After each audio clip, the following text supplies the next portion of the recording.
Добрый день, дорогие друзья! Это уроки истории с Тамарой Дельман. Сегодня будем говорить про Коко Шанель. Спасибо всем, благодаря кому мы записываем эту лекцию. Нашим спонсорам на YouTube, нашим патронам на Патреоне и тем, кто нас поддерживает на платформе Boosty.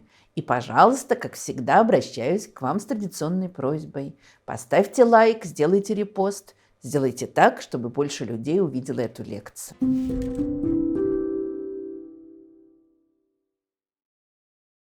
В 1922 году, когда слава Шанель уже поднималась и разрасталась, французский писатель Виктор Маргерит выпустил книгу, которая называется «Ла Гарсон». Ее по-разному переводят, но обычно переводят каким-то ужасно корявым русским словом «холостячка». На французском тоже «Ла Гарсон» – это такое сформированное слово. «Гарсон» значит мальчик, парень. Ну, холостяк. Есть слово «гарсоньер», что значит холостяцкая квартира. От слова «гарсон» создана женская форма. Героиня этого романа, которую зовут Моник Лербье, она живет в богатой семье, все вроде бы у нее хорошо, но она не хочет подчиняться традициям, не хочет подчиняться условностям, хочет жить так, как ей угодно. И когда шокированная мать говорит, что надо бы вести себя или, по крайней мере, выражаться как-то аккуратней, то та ей отвечает: ну, что поделать, вот надо понимать, какая нынче ситуация, потому что после войны все мы, имеется в виду она и ее подружки, все мы более или менее стали холостячками, ля гарсон. То есть стали вести себя как холостые свободные мужчины. Вот идея в чем. В какой-то момент она ощущает, что не может больше оставаться в семье, у нее много проблем, она должна была выйти замуж, буквально в последний момент уличила своего жениха в неверности, в результате она просто вот назло отдалась первому встречному, у нее конфликт с семьей, и она уходит из дома, начинает самостоятельную жизнь, она заводит такую лавочку, магазин, где продает предметы искусства, украшения, у нее начинается лесбийская связь, ее подруга вводит ее в мир искусства, она начинает делать декорации для театра, при этом жизнь ее, естественно, совершенно изменилась, она постриглась, она ездит на автомобиле, то есть все такие приметы новой женщины 20-х годов. Она танцует часами самозабвенно,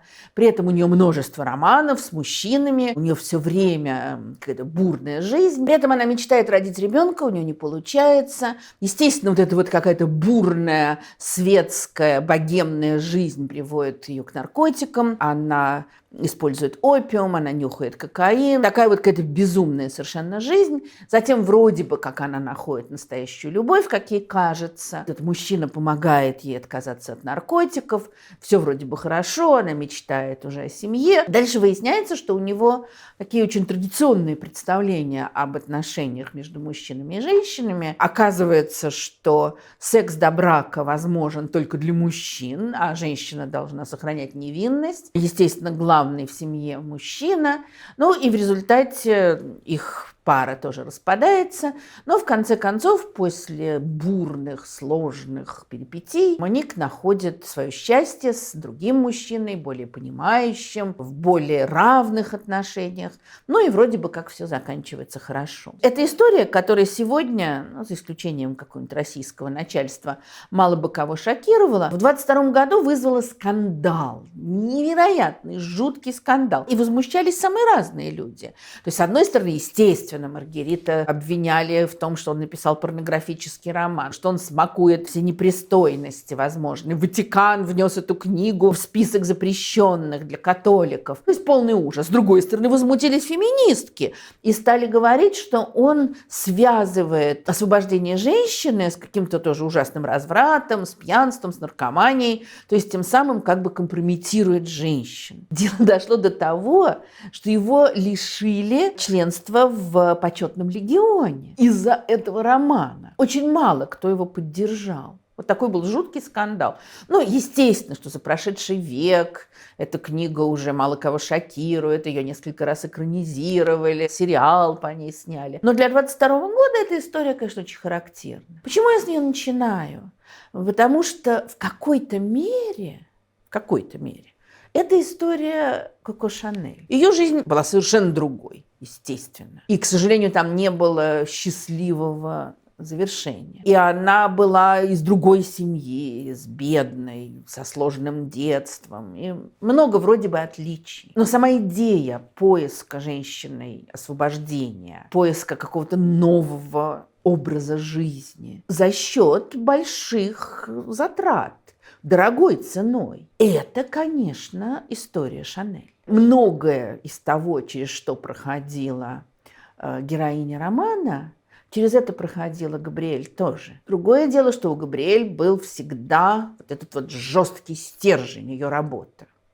Ну, это уже ее личные особенности. Представить себе, что Габриэль Шанель станет одним из символов французской элегантности или вообще элегантности, великой мадемуазель, кумиром. Конечно, в начале ее жизни было очень трудно, невозможно, скажем так. Она была из самой простой семьи, что потом ей не раз напоминали, что вот, мол, крестьянка.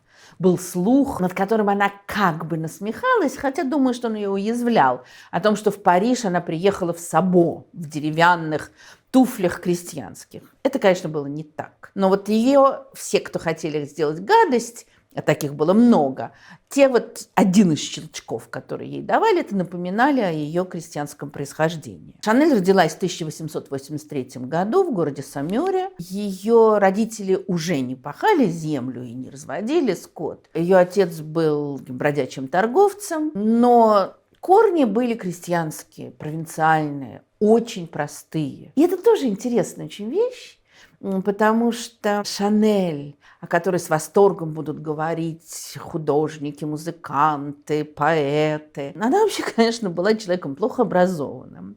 Она, как одна ее биограф заметила, что она очень мало писала вообще. И есть подозрение, что ей это было сложно. Не потому, что она была неграмотная. Конечно, она была грамотная. Но вообще-то у нее дома, вот в ее детстве, говорили на местном диалекте. Литературный французский ей потом надо было осваивать. Хотя есть много фотографий Шанель в возрасте на фоне ее роскошной библиотеки.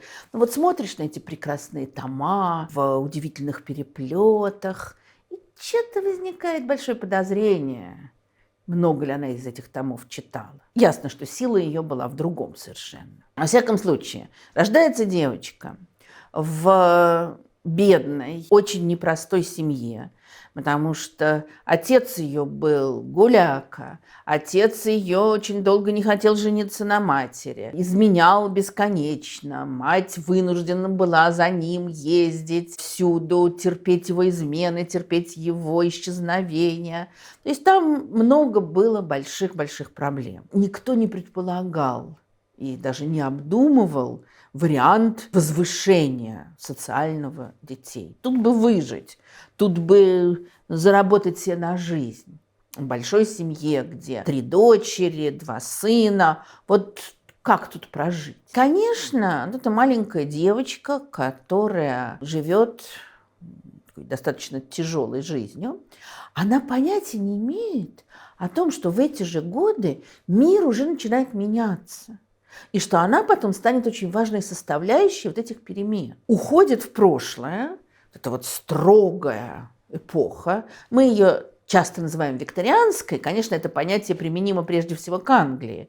Но ясно, что достаточно строгие представления об отношениях между полами, о положении женщины в семье, где, конечно же, она должна всегда служить мужу, обеспечивать порядок в доме, и, собственно, больше она ничем не должна заниматься. Не потому, что ей это запрещают, а потому, что она не может. Знаменитое стихотворение английского поэта Ковентри Петмора «Ангел в доме», оно стало таким символом. Кто такая женщина? Она ангел.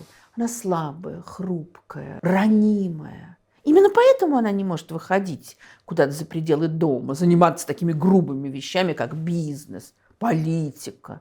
Это все не для нее. Да ее любое сердитое слово мужа уже повергает в отчаяние, вызывает у нее слезы. Она весь день проводит, ожидая мужа, который вернется из этого враждебного внешнего мира, занимаясь домом. Такой должна быть женщина. И это представление не только британские, конечно же. Другое дело, что, скажем, к 80-м, 90-м годам ситуация уже начинает меняться. Уже есть множество женщин, которые не хотят принимать эту пассивную роль, которые бьются, суфражистки, за право голоса. А есть те, кто требует образования нормального повсюду, от Англии до России, чтобы разрешили учиться в высших учебных заведениях. Борьба была страшная совершенно. На кого же будет учиться женщина? А что, ученым, может быть, будет? Она же такая глупенькая. Врачом? Это что ж, меня барышня будет осматривать? Со смехом говорили мужчины. Борются за право на развод, которое тоже было достигнуто в разных странах в разное время очень и очень непростым путем. Борются за свою независимость, за свое сексуальное удовольствие, за множество вещей, которые сегодня, само собой разумеющимися кажется. Ясно, что женщина имеет право голосовать, имеет равные права в семье, тоже испытывает сексуальное наслаждение, как и мужчина. В тот момент это было еще совершенно неясно. Старый мир уходил очень-очень непросто, со скандалами, с боями. Если, где-нибудь в середине XIX века вот таких независимых женщин было совсем немного, все слышали про какую-нибудь Жорж Санд, которая так любила одеваться в мужскую одежду и писала, публиковала свои романы под мужским именем, а вовсе не под настоящим своим именем Аврора Дюдеван. Это исключение, конечно. Она писательница, она ведет шокирующий образ жизни. Это что-то такое странное, где-то там вот наверху. К концу XIX века появляются уже больше женщин, естественно. Опять же, в Самюре, где растет маленькая Габриэль Шанель, таких женщин нет. Это где-то там, в Париже, в Лондоне, какие-то странные дамы, например, которые хотят ездить на велосипеде. Велосипед был одним из символов раскрепощения женщины. Когда в конце XIX века в Кембриджском университете женщины безуспешно пытались добиться права обучаться в колледжах вместе с мужчинами, там был уже один колледж отдельно для девушек, но именно отдельно. Вот они пытались добиться права учиться вместе с мужчинами, им этого не позволили. И тогда студенты, которые совсем не поддерживали желание, тоже не хотели с этими девицами учиться, они в насмешку в центре Кембриджа вывесили на стене велосипед, потому что велосипед – это был символ женской независимости. То, что развитие спорта окажет большое влияние на Шанель, а ее одежда будет способствовать развитию спорта, до этого еще несколько десятилетий. Но пока что вот женщины где-то там в Англии или где-то там в Париже начинают ездить на велосипеде, естественно, в обычных платьях это делать невозможно. Женская мода в течение XIX века очень сильно менялась, но к концу XIX века это, во-первых, пышные очень платья. Во-вторых, у них очень жесткий каркас, металлический кринолин. Женщина ходит в корсете, который она не может надеть сама. Ей горничная или муж, кто-то должен затягивать его сзади. И женщина оказывается закована в такую броню, в которой не то что на велосипеде, в ней и ходить-то быстро не сможешь. Были платья, в которых женщина не могла, скажем, высоко поднять руки. А зачем ей поднимать руки? Если это служанка, которая развешивает белье, да, но про таких речи не было, они никого не интересовали. А светская дама, или даже просто зажиточная дама, у нее, естественно, есть служанка, она сама ничего не должна такого делать. И нечего ей руками размахивать, и нечего ей быстро ходить, поэтому у нее очень тесные туфли, которые даже надеть было сложно. И иногда был такой фасон, который надо было застегивать с помощью специального приспособления. С острыми концами, с каблуками. Тут никуда, кроме какого-нибудь бала или дорожки от дома до кареты, не пойдешь. Есть очень смешные фотографии женщин на пикниках или где-то за городом. Они одеты точно так же, как в городе. Вот наше сегодняшнее разделение, мы едем за город, на дачу, кататься на велосипедах. Естественно, это будет удобная одежда. Это будут кроссовки, это будут какие-то спортивные брюки. Этого не существовало. Можно вспомнить картину Клода Моне «Завтрак на траве», где дамы в потрясающих каких-то нарядах, которые, кстати, конечно же, волочатся по земле. Тоже по простой причине. Потому что самым неприличным местом женского тела считались ноги. Ноги не должны были быть видны. Они должны были быть полностью закрыты. Как раз бюст то, что сегодня вроде бы кажется как-то не очень приличным обнажать, бюст совершенно не воспринимался как нечто непристойное. Наоборот, были огромные декольте. И корсет, в который женщину затягивали, он очень интересные вещи производил с ее фигурой. Потому что, во-первых, он создавал очень тонкую талию, ну, какой ценой, да, и таким образом тело оказывалось, ну, как будто разделено на две части. А с другой стороны, он очень сильно выставлял вперед грудь. Мы будем говорить об освобождении женского тела сегодня. Но вообще-то это многим нравилось. Это как бы подчеркивало сексуальность в какой-то мере. Но во всяком случае явно не облегчало движение. Есть женщины, которые уже пытаются найти какие-то другие вещи. Примерно в те годы, когда растет маленькая Габриэль Шанель, в Англии виконтесса Харбертон, леди Харбертон, создает Rational Dress Society, общество рационального, разумного платья. Они совершенно не пытаются сделать что-то неприличное, они просто хотят, чтобы одежда женская была более действительно рациональной. Потому что вот все эти пышные платья, жесткие структуры внутри под платьем, плюс огромные шляпы с цветами, с плодами деревьев, а в какой-то момент будет мода еще на чучело птиц на шляпах. Это все нерационально. Шанель потом будет говорить, что это еще привлекает внимание прежде всего к платью, а не к женщине, что тоже существенно. Леди Харбертон и ее подруги, они считали, что, во-первых, платье не должно сковывать свободу движения, что вес и давление должны, во-первых, быть умеренными и равномерно распределяться по всему телу. Потому что корсет, конечно, сдавливал невероятно талию и поднимал грудь тоже силой своего давления, а, скажем, нижняя часть, вот ноги оказывались вообще ничем не защищены, и никакого давления там не было. Вес платья должен быть таким, чтобы обеспечивать нужное для организма тепло. Не просто какая-то огромная масса, которая обрушивается на тело женщины, а столько, сколько нужно. Но опять же, вот рационально. Замечательная такая у них была идея, что грациозность и красота, от которых они совершенно не хотели отказываться, хотя их, естественно, в этом обвиняли, должны сочетаться с удобством. Потому что вот все эти платья конца XIX века, некоторые из них были роскошны, прекрасны, но они явно все были неудобны. С той же леди Харбертон произошла такая скандальная история.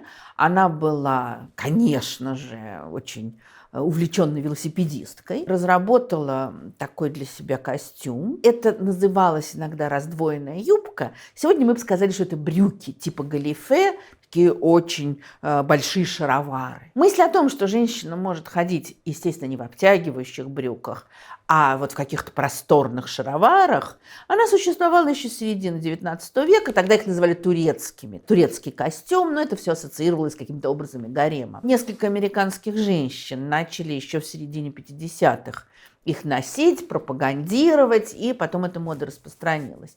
Вот нечто подобное, ну, может быть, не огромные шаровары, но, во всяком случае, свободные брюки были у леди Харбертон, когда она каталась на велосипеде, и она подъехала к гостинице, где хотела перекусить, и ее не пустили.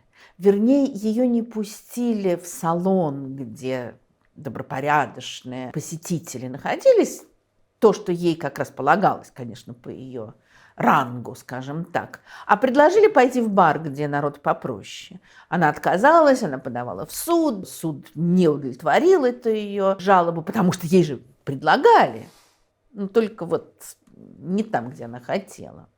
Но это очень характерная вещь, как уже женщины начинают меняться, и это не воспринимается очень многими. И часто этих велосипедисток оскорбляли, женщин в брюках кричали, и гадости им говорили, и много всего другого происходило. Когда в Лондоне взяли на работу в ботанический сад Кью девушек, и девушки эти были в таких вот шароварах, блумерсах, то ездили специально лондонцы посмотреть на этих теток, ой, что это такое на них жуткое надето. Другая вещь, тоже, которая, конечно, до маленькой Габриэль еще совершенно не доходит, это то, что начинает меняться представление о женской красоте, в частности, начинает зарождаться только представление о том, что женщина должна быть худой.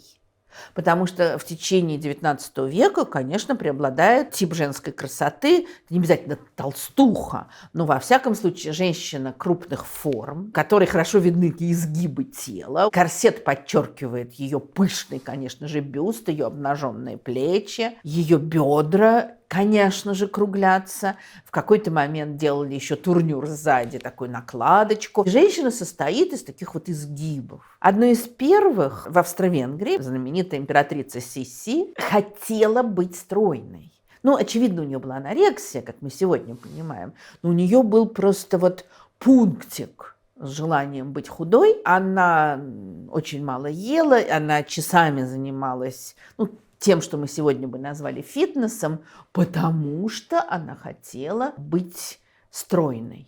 Мы не очень хорошо знаем, чего она добилась, потому что она не разрешала фотографировать, не писать свои портреты, уже когда она начала стареть. И вот как раз в тот момент, когда она боролась за свою худобу. На такую придурь, которую может себе позволить австрийская императрица, обычная женщина, даже аристократка, даже богачка, а уж тем более женщина попроще, не пойдет.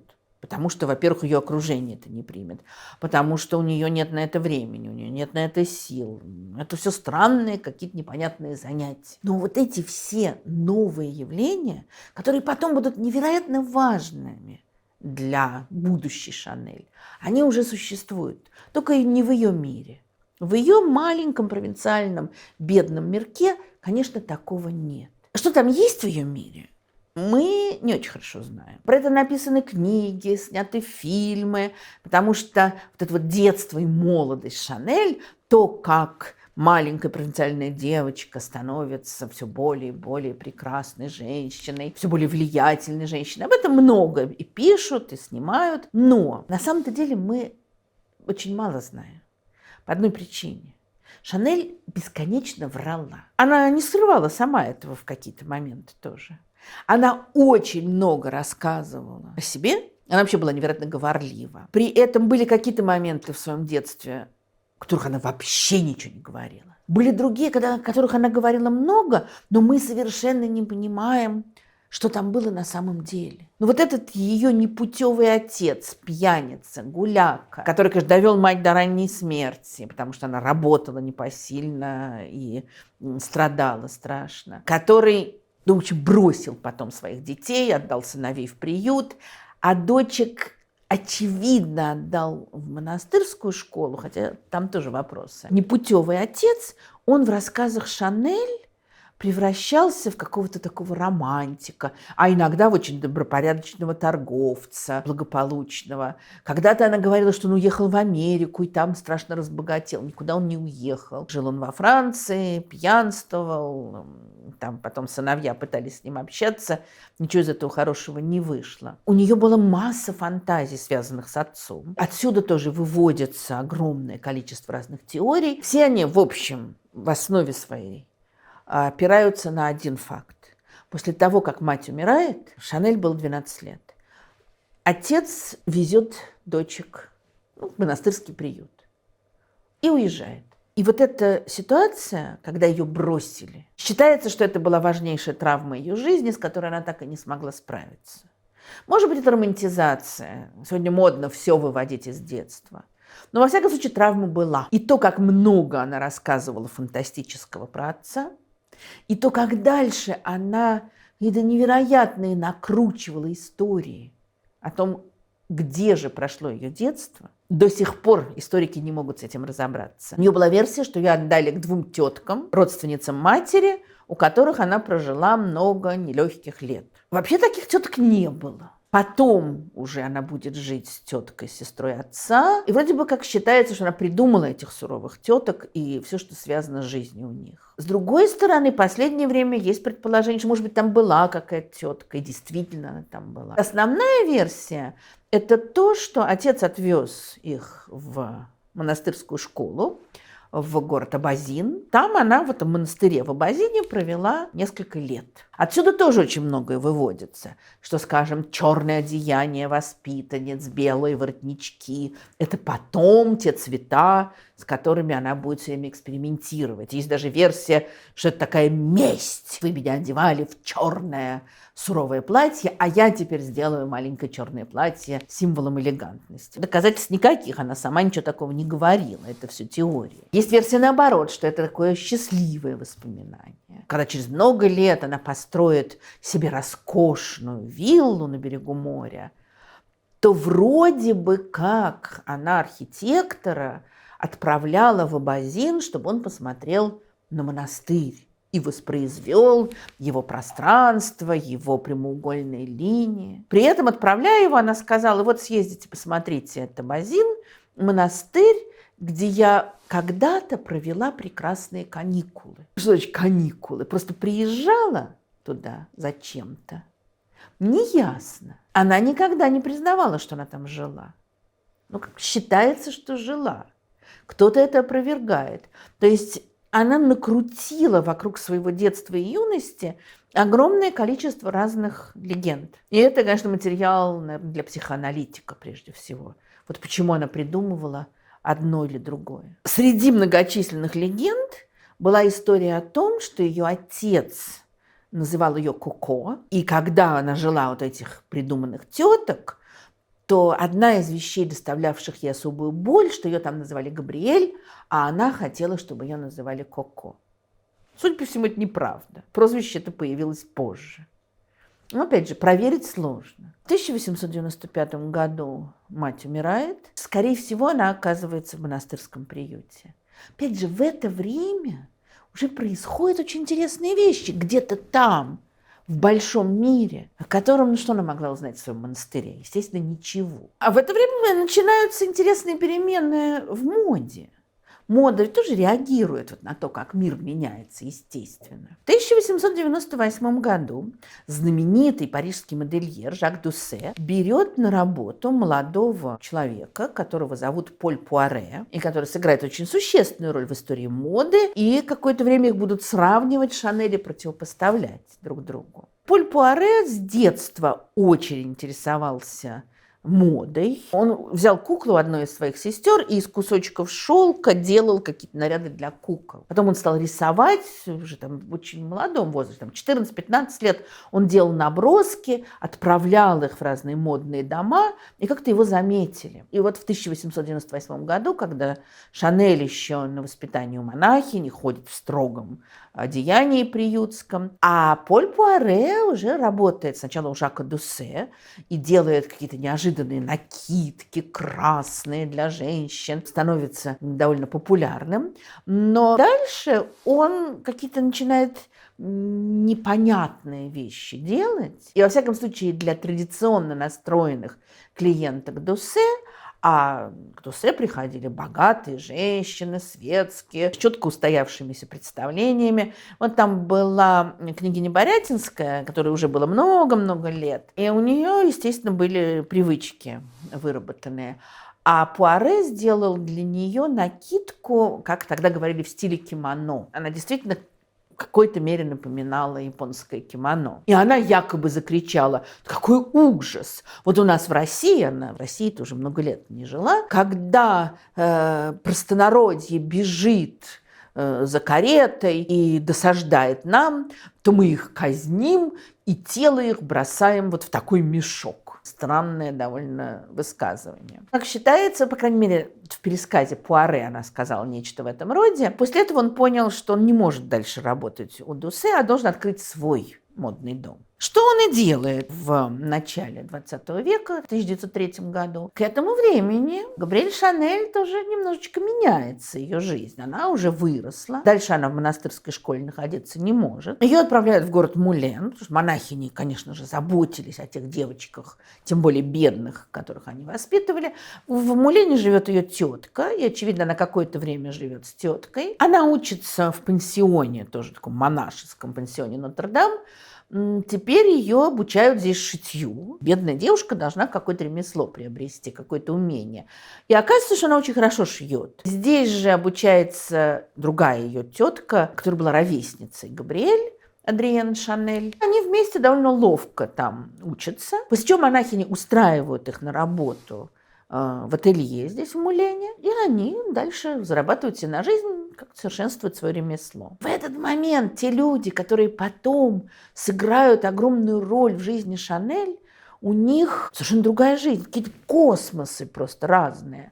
Вот Габриэль и Адриена шьют в ателье. В Мулене много офицеров, с которыми они заигрывают. Жизнь только начинается. Но, конечно, хочется чего-то более красивого, чем несчастная, нищая жизнь ее матери. А в это время женщина, которая будет ее другом и в то же время и недругом в течение многих десятилетий, знаменитая миссис Серт, которую в тот момент еще так не зовут. Она родилась как Мария Гадебская, затем вышла замуж за своего кузена Тадеуша Натансона, стала миссис Натансон. У них салон в Париже, и сюда приходят выдающиеся представители французской культуры, сюда приходит Пруст, сюда приходит Ренуар, сюда приходит еще множество художников, которые пишут миссию, и осталось множество ее изображений с самыми удивительными, замечательными художниками. Она в центре вот этой всей парижской художественной жизни. А это первые годы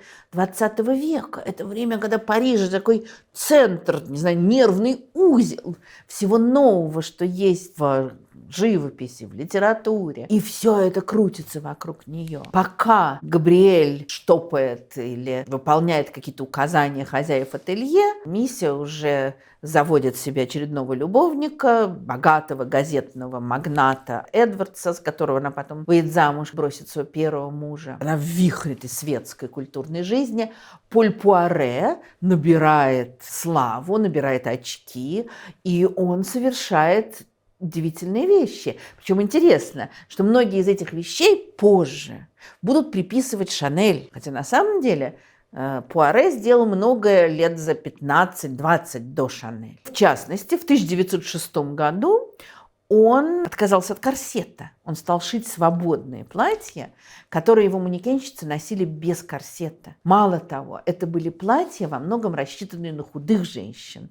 Начал формироваться какой-то новый стиль. В 1908 году он этим своим манекенщицам, своим моделям постриг волосы, что тоже было совершенно неожиданно. Скорее ассоциируется с 20-ми годами, с Шанель. Но вот эти первые эксперименты происходили еще в довоенное время. А Шанель, между тем, мечтает о какой-то лучшей жизни. И вот интересно, что она работает в ателье, но пока что она совершенно эту будущую свою жизнь не связывает с шитьем, с модой. Ну, какая там мода на этом Мулене. Она мечтает стать певицей. Голос у нее был совершенно слабенький, таланта певческого никакого, но, очевидно, это представляется ей какой-то такой красивой жизнью. В Мулене был кафе-шантан, который назывался «Ла Ротонде», «Ротонда», где собиралось муленское общество, куда, в частности, приходило множество офицеров, среди которых были ее поклонники. И там пели знаменитые на местном уровне певицы. А еще был обычай, который потом совершенно вышел из моды. Там были так называемые poseuses, статистки, скажем так. Ну, сегодня это, наверное, называется подпевки. То есть, когда выступала главная певица, эти девушки сидели сзади. Дальше, когда певице надо было отдохнуть, то по очереди они выходили и тоже пели одну-две песенки. А одна из них еще ходила по кафе и собирала деньги. Но это такое довольно унизительное дело. А вот выступать, петь, это вроде бы воспринималось как первый шаг к дальше артистической карьере. И вот Шанель поет тут, и она, собственно говоря, своим слабым голосочком пела, как известно, две песенки. Одна из которых называлась «Кокорико», то есть «Кукареку», а другая начиналась со слов «Ки кавю коко», кто видел Коко. И вот, скорее всего, здесь у нее появилось прозвище Коко, потому что ее уже знали, она была очень обаятельная, приходили ее поклонники, и когда она появлялась, ей кричали «Коко, Коко». Почему-то в последующие годы ей было неприятно вспоминать о том, что прозвище это появилось здесь вот в кафе «Шантане». Может быть, это было связано с этой ее неудавшейся карьерой певицы. Но она настаивала на том, что отец так ее называл, это потом перешло в разные книги, фильмы и так далее. При этом она очень скромная, она очень такая пугливая. Она, с одной стороны, уже окружена ухажерами, но она все еще все-таки соблюдает какие-то старые нравы. Есть воспоминания женщины, которая в молодости тоже пела в этом кафе «Шантане», и она, конечно, через много лет писала следующее. Она была недотрога и запирала дверь на ключ, когда переодевалась. На сцене она умирала со страху, но виду не подавала. В сущности, она была робкой карьеристкой. Робкая карьеристка – это, конечно, такое странное сочетание. Если ты уж делаешь карьеру, то не робей. Она, судя по всему, действительно была зажата, она стеснялась. И вот как странно. Это говорится о Коко Шанель, которая потом будет воплощением уверенности в себе, чтобы не сказать самоуверенности, властности, желания контролировать других. Через много-много лет один из биографов скажет следующее. Она была генералом, одним из молодых генералов эпохи империи, охваченных жаждой власти. Понятно, имеется в виду Наполеоновская империя. Вот эти все молодые, нахальные генералы, многие из которых потом станут маршалами, которые ничего не боялись, которые всех держали в кулаке. Как вот эта вот робкая карьеристка, запирающаяся на ключ в ротонде, превращается потом в наполеоновского генерала.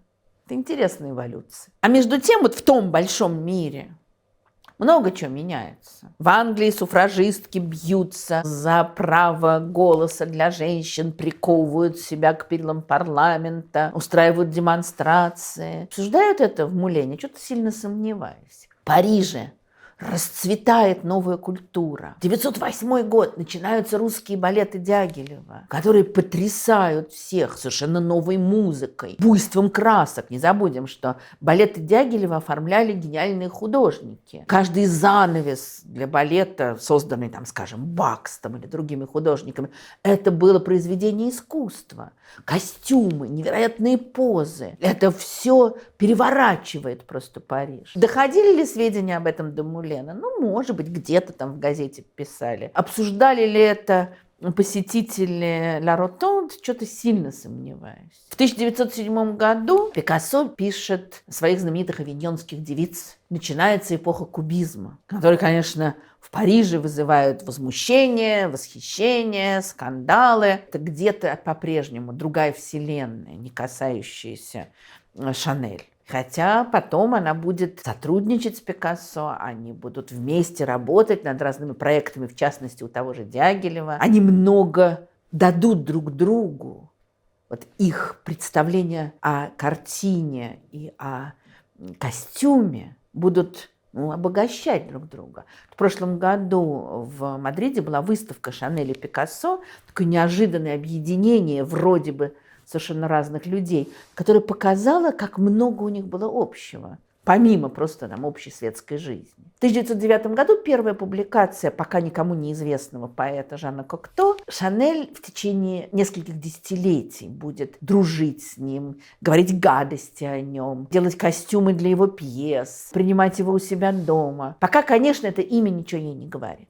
У нее совершенно другие проблемы. Вот она жаждет стать певицей. Как она потом утверждала, что она сама и ее молодая тетка Адриена, с которой они подружки и будут дружить в течение многих лет, вели себя так, что получали угрозы от других членов семьи, чтобы они немедленно расстались со своими кавалерами, порвали с этим обществом офицеров, и поэтому ей пришлось на год уехать в Виши, 50 километров от Мулена. Это, конечно, сомнительная история. С одной стороны, вполне возможно, что как-то слишком уж вольно себя девушки вели.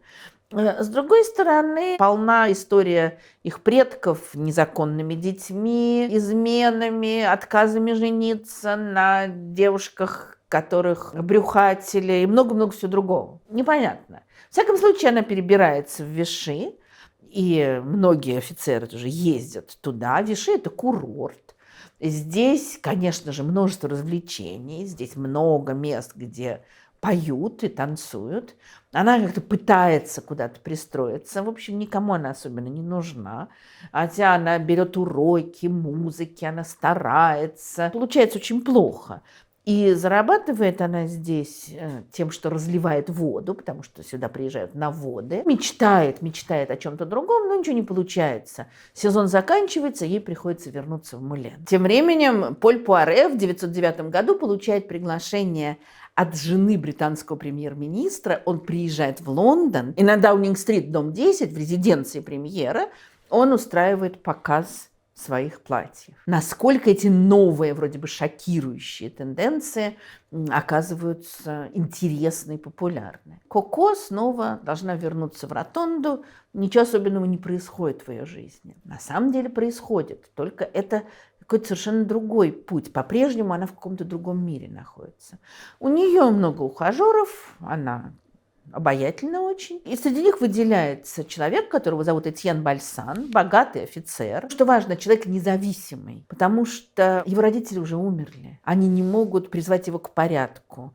Они не могут помешать ему общаться с теми девушками, которые ему нравятся, а не только с теми, кого они или там, с той, кого они предназначили ему будущие жены. То есть он свободно достаточно себя чувствует, у него много денег, он ухаживает за Габриэль, за Коко, конечно, особой любви там у нее нет, но она понимает, что это для нее какой-то шанс вырваться в другую жизнь. Он сообщает ей, что он купил поместье Руайо под Кампьеном, то есть недалеко от Парижа. А почему именно там? Потому что он был невероятным любителем лошадей, и те места считались одними из лучших во Франции, одними из самых престижных для разведения лошадей. Вот он хочет отправиться туда жить и приглашает ее с собой. Она едет с ним, она становится содержанкой. Слово такое обидное, слово унизительное в какой-то мере. И, скажем, разные тоже биографы пишут, что Коко, когда она жила в Руайо, она подчеркнуто скромно одевалась. И есть такая версия, что она это делала специально для того, чтобы по одежде в ней не могли узнать вот то, что с легкой руки Александра Дюма сына называлось «дама полусвета». Дама полусвета – это представительница такого странного слоя, в котором могли оказаться самые разные женщины, могли оказаться светские дамы, обедневшие по той или иной причине, лишившиеся состояния и вынужденные вступать в связи с мужчинами и зависеть от них, причем в связи вне брака. Для таких женщин это, естественно, спуск вниз по социальной лестнице.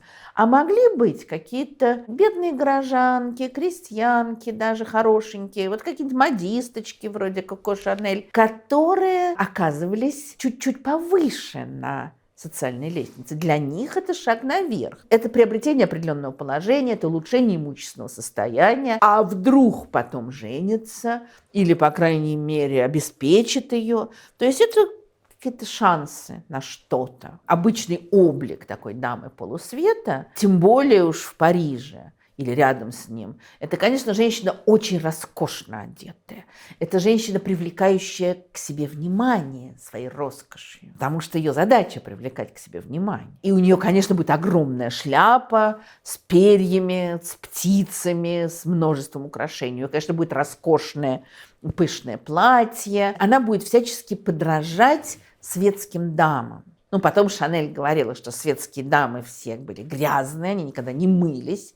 Она всегда на это обращала внимание, подчеркивала, они были грязные, вонючие. Юбками своими мели улицу, юбки были грязные. А чистыми были только кокотки. Как раз те содержанки, которые, очевидно, все-таки одевались немножко попроще и мылись больше. В всяком случае, это будет ее воспоминание через много лет. Она сама одевалась очень скромно. Дальше тоже все полно легенд, вымыслов и мифов, хотя здесь-то уже много было людей, которые позже оставляли свои воспоминания, уже когда Шанель стала знаменитой. Сама Шанель говорила, что вот здесь все были грязные, грязные, грязные. Единственная женщина, которая стала ее другом, это Эмильен де Лансон. И вот здесь начинается много интересного. Эмильен де Лансон была знаменитая куртизанка, которая на самом деле была Эмильен Андре, была дочерью консьержей, но сделала потрясающую карьеру в Париже, была невероятно популярна, очень богата. Был какой-то момент, когда 8 членов жокей-клуба, одного из самых аристократических клубов, они создали такую, ну, скажем, корпорацию, скинулись вместе очень большие суммы для того, чтобы вместе содержать ее. Понятно, сколько она получала от всего этого. Эту женщину Шанель называла чистой и говорила, как она с ней дружила, как много Эмильен для нее сделала. Мы знаем, что Этьена Бальсана был в какой-то момент романчик с этой Эмильен. Как там было на самом деле? Тоже рассказы совершенно разнятся. Есть версия о том, что к тому моменту, когда Коко приезжает в Руайо, Эмильен уже давно живет с другим мужчиной, но она приезжает в замок, и сближаются эти женщины, и в конце концов Эмильен начнет носить шляпки на манер тех, которые делала Коко, а Коко уже мастерит для себя шляпки. Ну и вот это будет основой их сближения. Есть совершенно другая версия, что вообще-то она жила с Бальсаном, что она была его, ну так скажем, официальной любовницей Эмильен. Есть версия, что вообще Коко сначала привезли в замок этот, и она ела с прислугой, то есть была на каких-то непонятных совершенно, даже не вторых ролях, а десятых. Очень сложно понять, как дело было на самом деле. Есть некоторые понятные вещи. Во-первых, Бальсан заразил ее любовью к верховой езде, которая будет сохраняться в течение многих лет. Она очень хорошо знает лошадей теперь, она все время с ним ездит. Естественно, женщины ездили в женском седле, одевались в амазонку. И когда это происходит, какой-то выезд, когда, скажем, приезжают друзья, общество, так она и одевалась. Есть фотографии Шанель в амазонке, сидящей, значит, на дамском седле. Но одновременно с этим она заказывает себе бриджи, она заказывает себе такую мужскую одежду, то, что потом тоже будет очень важно. Она все время будет использовать элементы мужской одежды для своих костюмов, совершенно их переосмысляя. Она заказывает себе бриджи, и она ездит уже по-мужски на лошади, что даже для вольных нравов Руайо, а там нравы были очень вольные, это было какое-то странное дело. Как пишет одна из биографов Шанель, чтобы женщине получить приглашение в Руайо, достаточно было быть веселой, всегда ходить в сапогах и быть готовой целыми днями скакать галопом из одного края леса в другой. Так примерно ведет себя Шанель. Бальсан через 30 лет, он уже будет, естественно, знать, кем стала его возлюбленная, вот он будет описывать ее жизнь в замке. Она лежала, ничего не делая до 12, пила кофе с молоком и читала дешевые романы. Самая ленивая из женщин. Тоже странная вещь. Самая ленивая из женщин. Дальше в течение многих десятилетий главным делом Шанель будет работа. Она будет работать огромное количество часов в сутки и остальных заставлять. Она перед показами мод будет до полуночи, а может быть и дольше, поправлять, исправлять, готовить все костюмы. Работа была главным для нее. А вот здесь она валяется, она пьет кофе с молоком, она читает дешевые романы, которые она очень любила. Вот это был ее вкус, конечно. Она потом сама вспоминала, как много она врала, рассказывая о себе гостям, приезжавшим в Руайо. А приезжали тоже такие же вот любители скачек, лошадей. Привозили, конечно, своих любовниц, потому что все-таки для добропорядочных жен тут не совсем было места. И вот они тут веселились, всякие грубые розыгрыши, тапки прибить гвоздями к полу, вот что-нибудь в этом роде. Но она им рассказывала какие-то фантастические истории, вычитанные из романов, про своего отца, про своих этих придуманных теток и так далее, и так далее. Но, может быть, вот это вот то, что она валяется, то, что она только, значит, кофе пьет и книжки читает. Наверное, это реакция на прежнюю жизнь, которая вся шла по правилам, ну, особенно в монастыре, естественно. А теперь вот что хочу, то и делаю. И это для Шанель тоже будет важнейшей вещью, потому что она всегда стремилась к независимости. И это будет большая проблема ее жизни. Более-менее для того, чтобы чем-то заняться, а может быть и потому, что не так уж много у нее денег, она мастерит себе шляпки. В частности, она берет мужское канатье, соломенную шляпку, и делает из него женскую. Собезьянничает Эмильен де Лансон и тоже начнет носить канатье. Она вообще заинтересована какими-то играми с одеждой, сегодня мы сказали гендерными играми. Во всяком случае, известно, что среди многочисленных развлечений в этом замке была однажды театральная, ну, так сказать, театральная постановка, даже не скажешь спектакль, наверное, но так вот играли в сельскую свадьбу.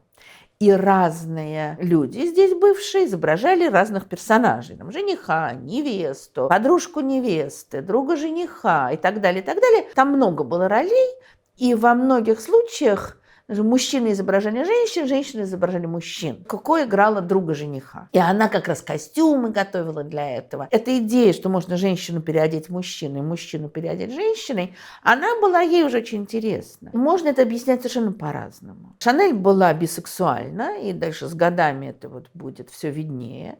Насколько она это осознавала в тот момент, сказать трудно. Но ясно, что здесь в Руайо, конечно, эти все переодевания всегда имели такой эротический привкус. А с другой стороны, наверное, для нее, как и позже, для нее уже важно вот стереть эти границы. То есть, если женщина может одеться как мужчина, она может вести себя как мужчина. Вот она переодевается в мужскую одежду и скачет на лошади как мужчина. Зародыш будущей независимости. Может быть, пока еще неосознанной. Но вообще-то она хочет уже независимости. Она хочет какого-то дела для себя. Тут тоже интересно, почему? Потому что ей скучно, наверное. Потому что она хочет заработать денег, да. Она понимает, что она в полной зависимости от Бальсана. Завтра она ему надоест. Обычно мужчина, расставаясь вот со своей содержанкой, какие-то ей давал деньги. Но это совершенно не обязательно. То есть ей нужны деньги для независимости, и ей нужна работа тоже для того, чтобы время провести. И опять же, для того, чтобы достичь независимости. У нее какие-то были тоже надежды, все, что она сможет петь, но это было ясно, что ничего не получится. Она решает заняться тем, что у нее получается, а именно делать шляпки. И она уговаривает Бальсана позволить ей использовать его квартиру, вот его гарсоньерку. Как раз можно вспомнить слово «ла гарсон». У него была такая холостяцкая квартира в Париже. Он вообще не очень этого хотел, потому что он там часто встречался с разными дамами. Помочь его уговорить сумел один из людей, тоже приезжавших сюда, англичанин, которого звали Артур Кейпл, по прозвищу Бой Кейпл, как его часто называют, который, очевидно, стал главной любовью Коко, иногда говорят, единственной любовью, во всяком случае, невероятно важным человеком в ее жизни. Пока что он просто вот здесь на правах друга уговаривает Бальсана, что пусть она чем-то займется. Вообще, вот такой женщине, находившейся на содержании, работать не полагалось. Это что же значит, ее друг не может ее содержать? Это как-то для него обидно. Если это для развлечения, тогда хорошо. И она получает вот эту квартирку, она вызывает свою младшую сестру, она вызывает свою тетю Адриену, и они тут начинают делать шляпки. Кейпл, Бальсан и другие молодые люди, приезжавшие в Руайо, они, конечно, рекомендуют это место знакомым дамам, привозят их сюда. Сначала вообще все было настолько просто поставлено, что она просто покупала в магазинах шляпы и переделывала их. Но она делала это так интересно, так неожиданно. И уже в тот момент, это, конечно, еще не будущая элегантная простота моделей Шанель, но во всяком случае здесь не было всех этих гор украшений, а был какой-нибудь бантик элегантный или еще что-то. Они очень нравятся, их начинают покупать. дело начинает развиваться. Где-то вот в этот момент она переходит от Бальсана к Кейпелу. Тут тоже все очень неясно, потому что, например, были разговоры, что Бальсан даже готов был на ней жениться. Правда это или нет, тут сложный вопрос. Но она предпочитает Кейпела, который всячески ее поддерживает. В частности, он поручился за нее в банке, и поэтому она смогла получить кредит и развиваться дальше. Она сумела получить патент, она арендовала помещение на улице Камбон, там, где дальше будет уже дом Шанель. Она расширяется, она приобретает еще не славу, конечно, но, во всяком случае, о ней уже начинают поговаривать, скажем так. Естественно, она рядом не стояла с большими модными домами. В 1911 году все тот же Поль Пуаре, конечно, в тот момент Шанель, Пуаре, вот примерно такое соотношение. Поль Пуаре первым во Франции из модельеров запускает свою линию духов. И это тоже делает его предшественником Шанель. Он запускает духи, которые называются «Parfum de Rosine», парфюм Розины. Розина – это имя его дочери. Пуаре вообще был склонен к такому роскошеству. Вот этим он, конечно, сильно отличался от Шанель. Очень часто использовал такие ориенталистские мотивы. Он, естественно, работал на богатых, модных людей. Соответственно, он очень часто устраивал, надо сказать, вечеринки, но какие-то роскошные совершенно приемы, на самом деле, для того, чтобы продвигать свои произведения. И вот в честь выпуска этих духов он устраивает невероятную совершенно вечеринку под названием «1002 ночь». И, соответственно, ясно, что там все в восточном духе, там мотивы гарема. И он сказку волшебную создал, потому что в саду роскошном стояли восточные шатры, пели какие-то экзотические птицы. Все гости должны были прийти в восточных костюмах. Жена Пуаре встречала гостей, находясь в золотой клетке. Но, очевидно, она изображала такую жительницу гарема, как тогда это представляли, а он сам был султаном, причем в руке у него была плеть. Султан, естественно, хозяин всех этих своих многочисленных жен и наложниц. И вот такие игры игрались, все для того, чтобы прорекламировать духи. Каждый гость получил флакончик, очень изысканный, конечно, причудливых духов, которые назывались «Персидская ночь». Все было вполне выдержано. Но Габриэль делает что-то совершенно другое. У них много пересечений с Пуаре. Вот это вот желание большей свободы для тела. Ну, пока она про тело еще не думает, будет потом. Через некоторое время она тоже сострижет свои волосы и будет ходить коротко стриженной. Много там было чего интересного. Но при этом она, конечно, хочет большей простоты. Потом она всю жизнь будет говорить, вот как отвратительно выглядели женщины, которые одевались по моде начала 20 века. Вообще, как они могли ходить, как они могли что-либо делать. Действительно, сложно было. Ну, ходили как-то. Она, конечно, преувеличивала. Но она начинает делать эти такие простенькие шляпки. При этом Кейпел – это немножечко другое уже уровень, немножечко другой мир, чем у Бальсана в Руайо. Потому что в Руайо там офицеры, лошади, игривые разговоры. Кейпел туда тоже ездил, но при этом он был образованный человек, при этом у него была прекрасная библиотека, при этом он сам писал книги, он потом напишет уже во время войны такие несколько социологических, политических работ. Он связан с театром, он открывает для нее мир театра, они ходят на спектакли. Что-то же новое появляется в ее жизни, она все это впитывает. Она дружит с актрисой, которую зовут Габриэль Дарзия. В конце концов, делает для нее 2 шляпы, в которых она будет играть в постановке по роману Мопассана «Милый друг». Дарзия была популярной, шляпы эти производят впечатление, и так вот постепенно она нарабатывает себе известность. Это время как раз пика невероятного успеха русских сезонов, и Игорь Стравинский, будущий ее возлюбленный, человек, который, конечно, очень сильно повлиял как на мировую культуру, так и на Шанель. Стравинский как раз в эти годы пишет музыку к своим знаменитым балетам. Он пишет в 10 году «Жар-птицу», в 11-м «Петрушку», в 13-м «Весну священную». И это все будут знаменитые дягилевские постановки. В 13-м году мы знаем, что Шанель была на постановке «Весны священной» в Париже, которая вызвала дикий скандал,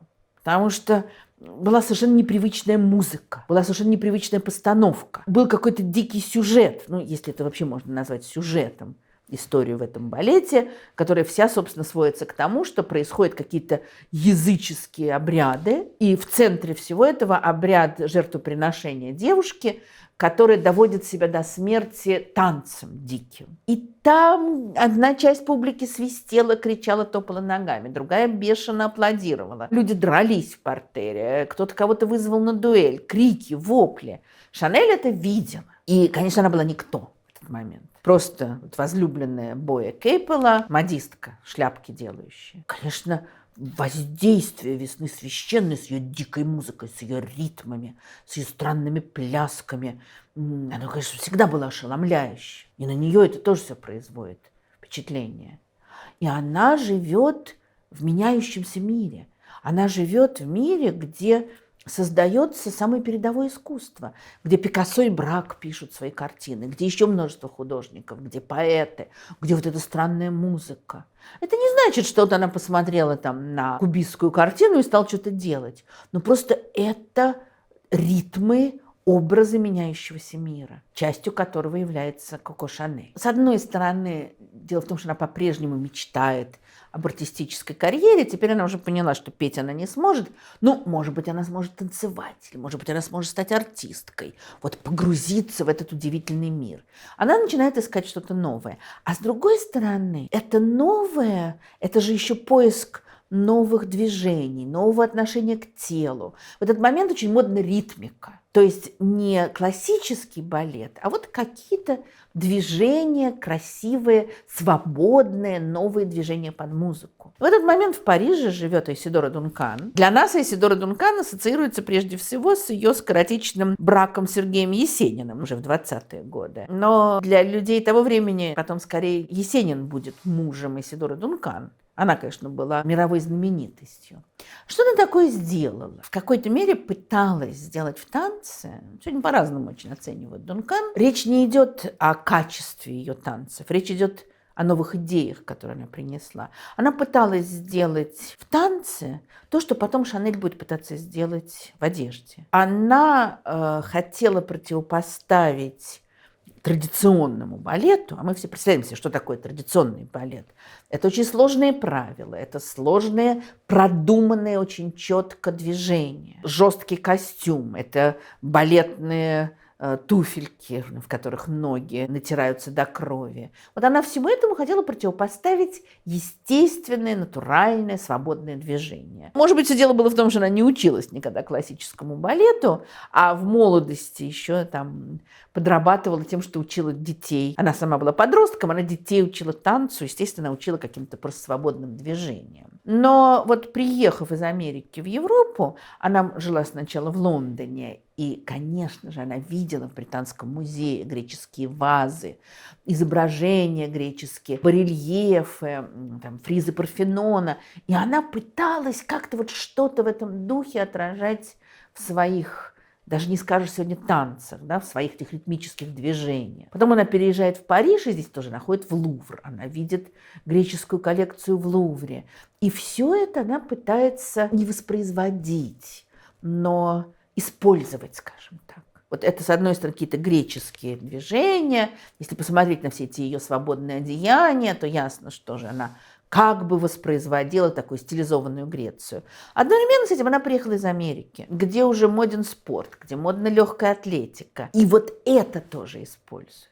То есть, с одной стороны, это вот некие движения, как ей представляется, из античной Греции пришедшие, а с другой стороны, шаги, прыжки, вот что-то такое атлетическое, спортивное. Она все это смешивает. Сама она говорит, что она восходит к священному духу музыки, что она воспитывает естественное чувство красоты, что она вдохновляется морем. Вот в море одна волна идет, за ним другая, и вот так же ее движение. И все это производит очень сильное впечатление. Все тот же самый Поль Пуаре в 2011 году делает для нее платье в греческом стиле. У него очередная роскошная эта вечеринка, которая носила скромное название «Вакханалия». Она воспроизводила не столько греческие какие-то там дикие оргии в честь Вакха Диониса, а праздник Вакханалия, который был устроен Людовиком XIV в Версале. То есть в 17 веке в Версале стилизовали греческую пляску и оргию, А в начале 20 века стилизовали стилизацию греческого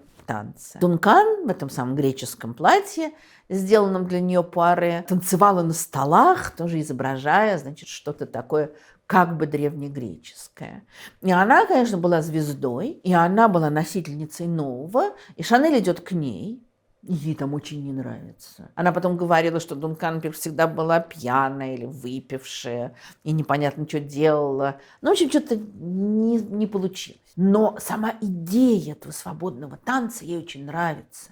И она начинает искать других учителей. И она находит другую танцовщицу, конечно, тоже в какой-то мере вдохновлявшуюся Дункан, которую вообще-то звали Элизабет Тульмон, но она выступала под именем Кариатис, то есть Кариатида. Опять же, вот греческая прекрасная девушка, прекрасная статуя. Кариатис странная такая была дама с очень непростым характером.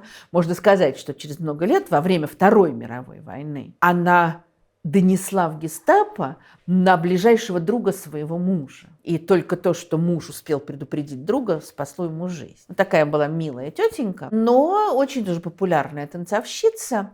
Ее называли «La belle excentrique», эксцентричная красавица. Был такой один из балетов, где она участвовала.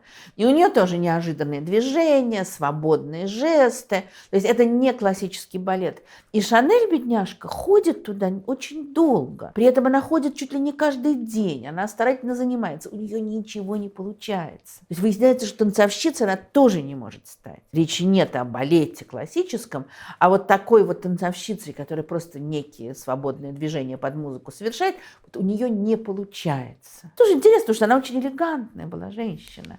Но вот, очевидно, с ритмом, с музыкой что-то не складывалось. Остается только вот это вот ее шляпное дело. И в 1913 году Кейпел предлагает ей открыть еще один магазин, потому что в Париже дела идут хорошо, открыть еще один магазин в Давиле. Давиль – это модный курорт в Нормандии, куда ездит весь свет. Туда ездит Марсель Пруст и Бальбек в романе Пруста. Это, в частности, Давиль. Он, конечно, не полностью скопирован, но, конечно, очень много использовано там.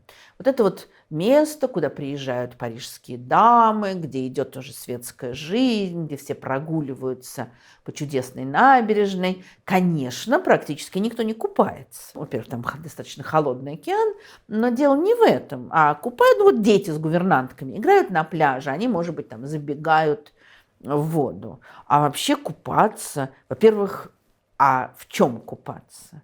А это сразу возникает очень сложный вопрос. Раздеться просто так и войти в воду ни у кого не получается. Ну, где-то есть купальни, но не для этого сюда приезжают, а для того, чтобы ходить в своих роскошных платьях и демонстрировать себя. Кейпел и Шанель подолгу здесь живут, тоже в этом светском месте.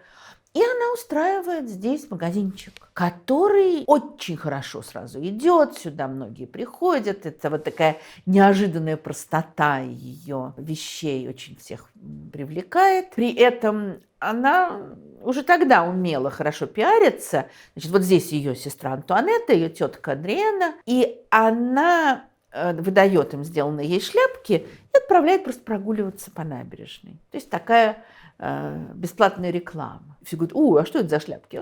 Это вон там вон магазин Шанель. И к ней идут. Очень ей повезло. Была баронесса Ротшильд, известная светская дама, которую всегда одевал Пуаре. Она с ним поссорилась. Там какая-то такая была странная история, потому что она была очень свободных нравов, эта баронесса Ротшильд. И она попросила его прислать его манекенщиц, чтобы они у нее дома показали платье. Он не мог, конечно, ей возразить. А потом оказалось, что там, значит, множество каких-то молодых людей, которые к этим девушкам приставали. Они были возмущены, Пуаре тоже был возмущен. В общем, у них ссора. И баронесса Ротшильд говорит, что она теперь будет покупать шляпки у Шанель и приводит сюда своих подруг. Это тоже все способствует развитию бизнеса. И в этот момент она начинает потихонечку делать уже одежду, не только шляпки. Как она сама говорила, что вот в Давиле было холодно, но в Нормандии часто холодно. И вот она взяла свитер, не то своего возлюбленного, не то там кого-то тоже из его приятелей, и вот просто надела этот свитер, ну, потому что ей было холодно. А потом взяла и на талии перевязала платком. Может, так оно и было, но, конечно, как-то слишком просто все выглядит.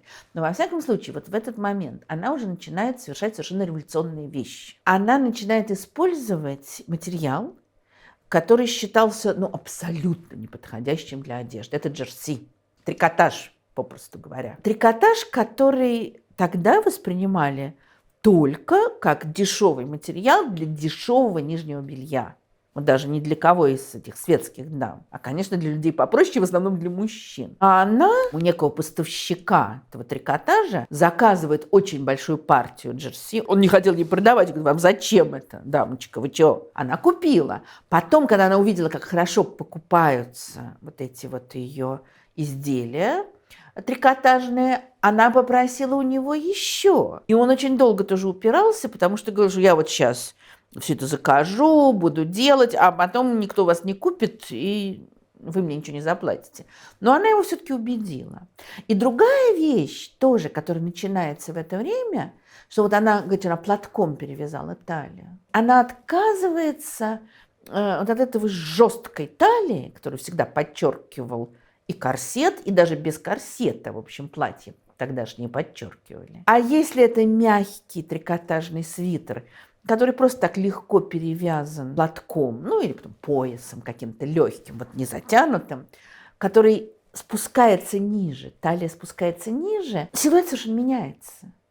Вот так начинает формироваться тот знаменитый силуэт платьев Шанель, который потом будет, собственно говоря, в течение многих лет она будет по-разному эксплуатировать.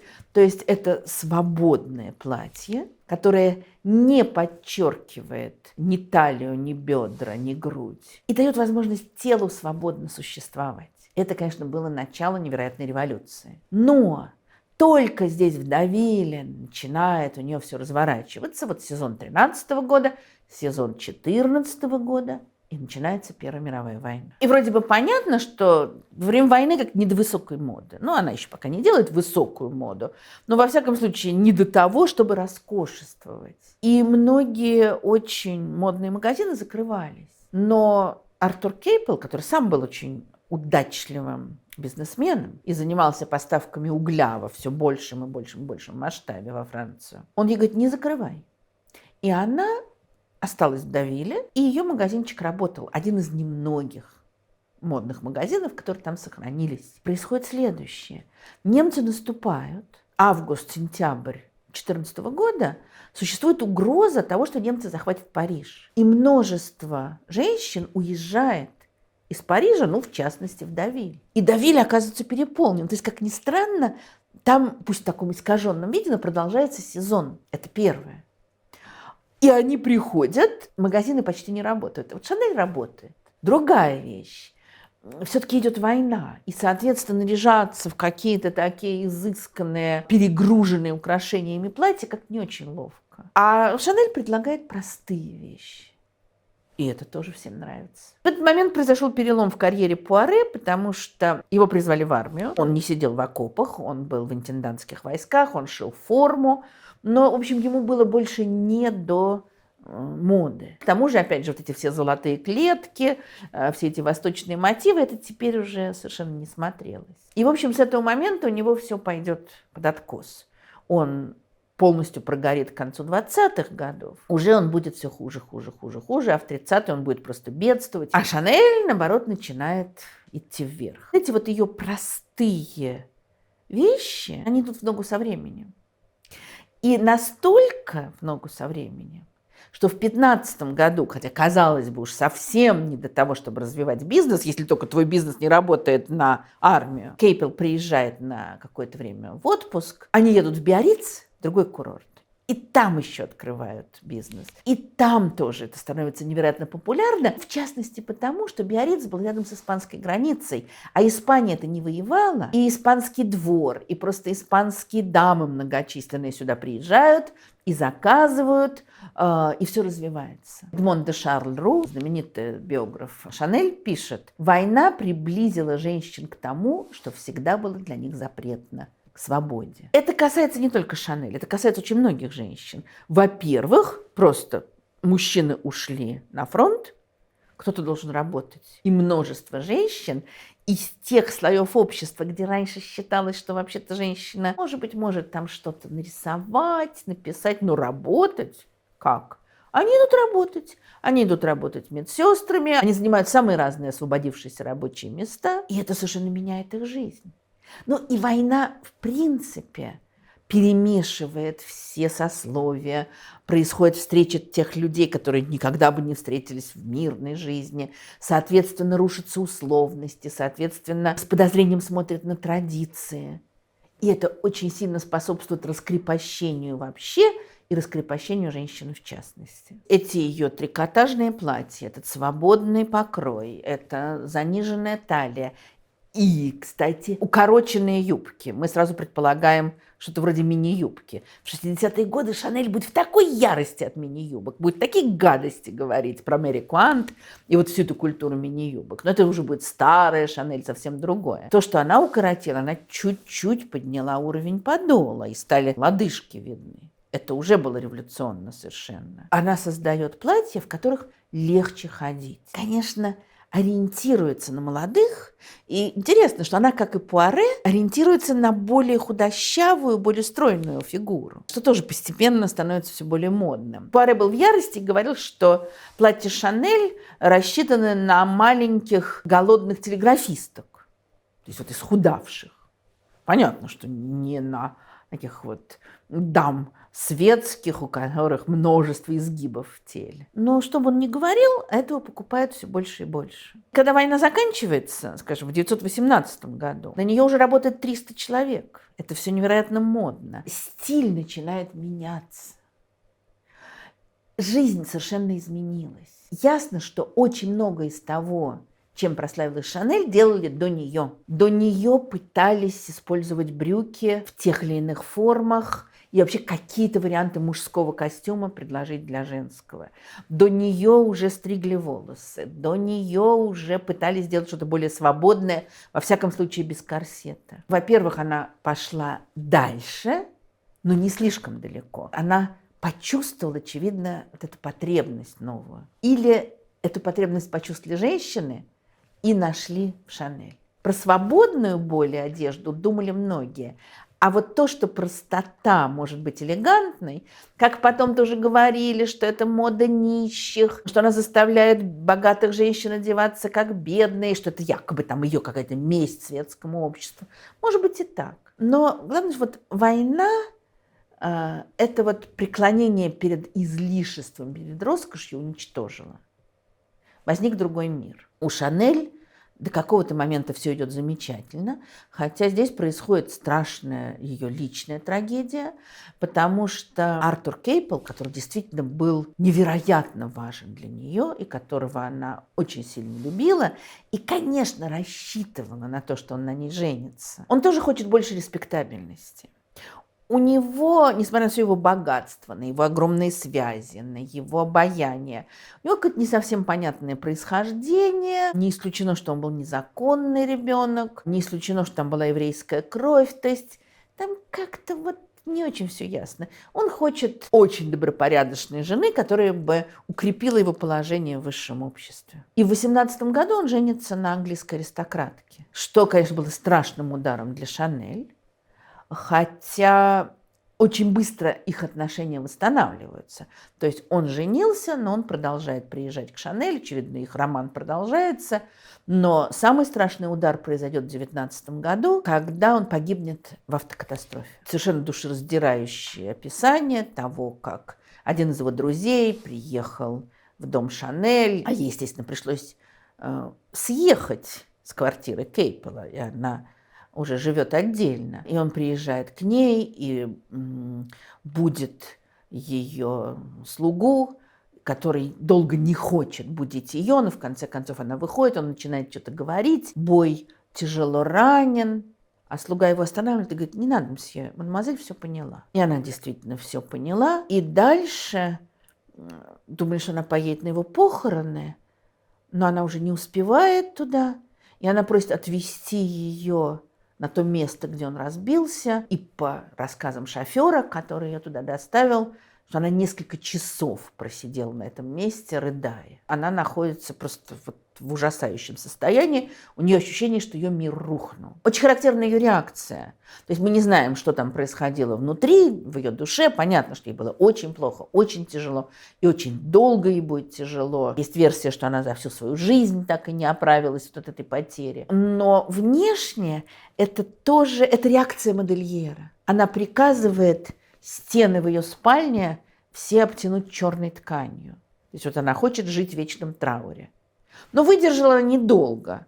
Она легла спать в этой комнате, тут же позвонила слуге и сказала: «Жозеф, немедленно вы вытащите меня из этой могилы, и пусть мне постелят в другой комнате». А на следующий день приказала эту комнату всю декорировать в розовых тонах. Другое дело, что, скажем, потом она переедет в другой дом и ставни черным цветом покрасит. То есть ей нужно было вот такое внешнее выражение ее траура. Очень сильно. Непонятно, как бы дальше она вообще существовала, если бы ее не спасла та самая миссия Сэрт. К этому времени она уже не Натансон и не Эдвардс.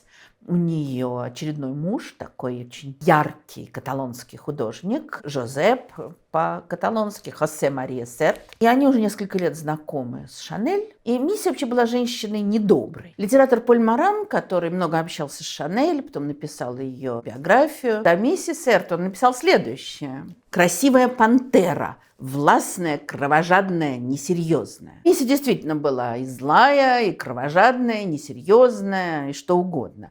Но при этом после смерти Боя Кейпела Сэрты практически спасли Шанель, потому что они взяли ее с собой в путешествие в Италию. Они приехали в Венецию. Она окунулась в другой мир. Она увидела множество красивых, прекрасных вещей. Дальше всю жизнь она Италию вообще будет не любить, а Венецию она очень любила.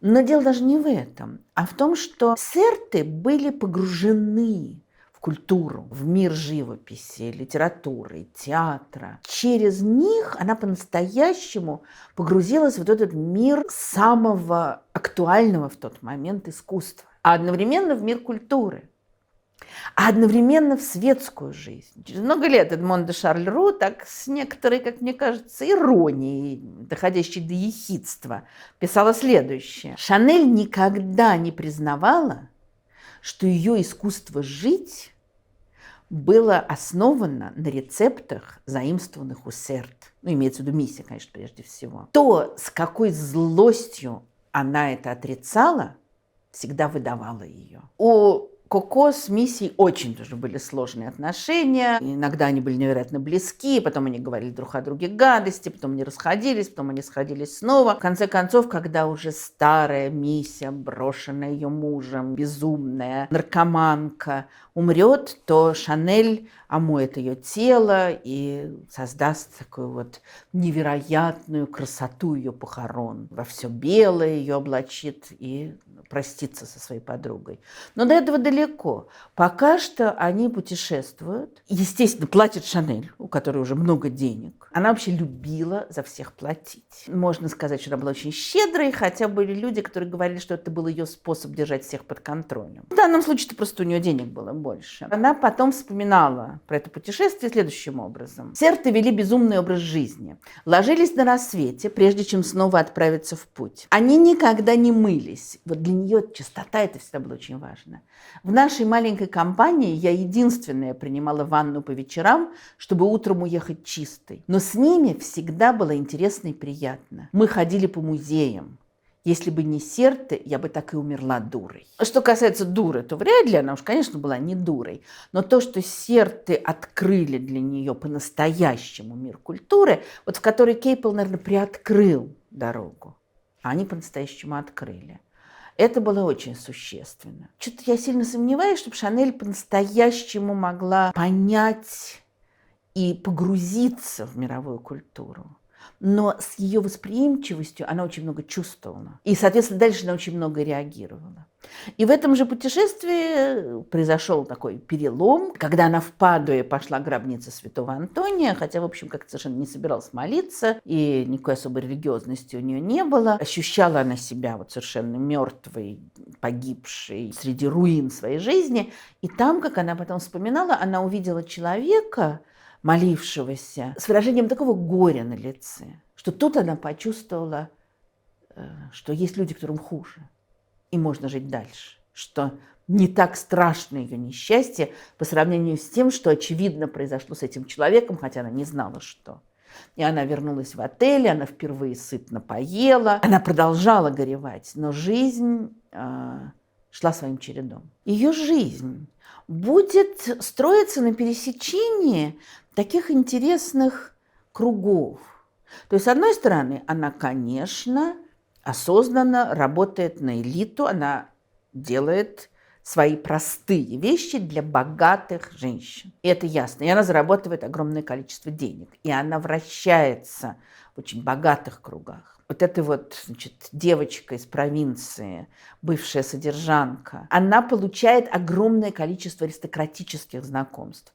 Причем они самые разные. Но мы знаем, у нее был какое-то время роман с великим князем Дмитрием Павловичем, одним из убийц Распутина. Сам он потом якобы, по словам его сына, говорил, что вот встреча с Шанель – одно из главных событий его жизни. Хотя не так долго длился их роман, но они потом очень сильно дружили. И через него она получит интерес к русской культуре, который будет отражаться в 20-е годы, когда у нее будут там вышивки, меха, крой как бы соответствующий русской рубашке. Вот это она будет использовать. А в то же время она познакомится с большим количеством русских аристократов, и многих из них, которые находились в тяжелом финансовом положении, она будет нанимать в свой модный дом, и они принесут ей имена и связи, такой аристократический шик, элегантность, даже если будут на каких-то достаточно мелких ролях находиться.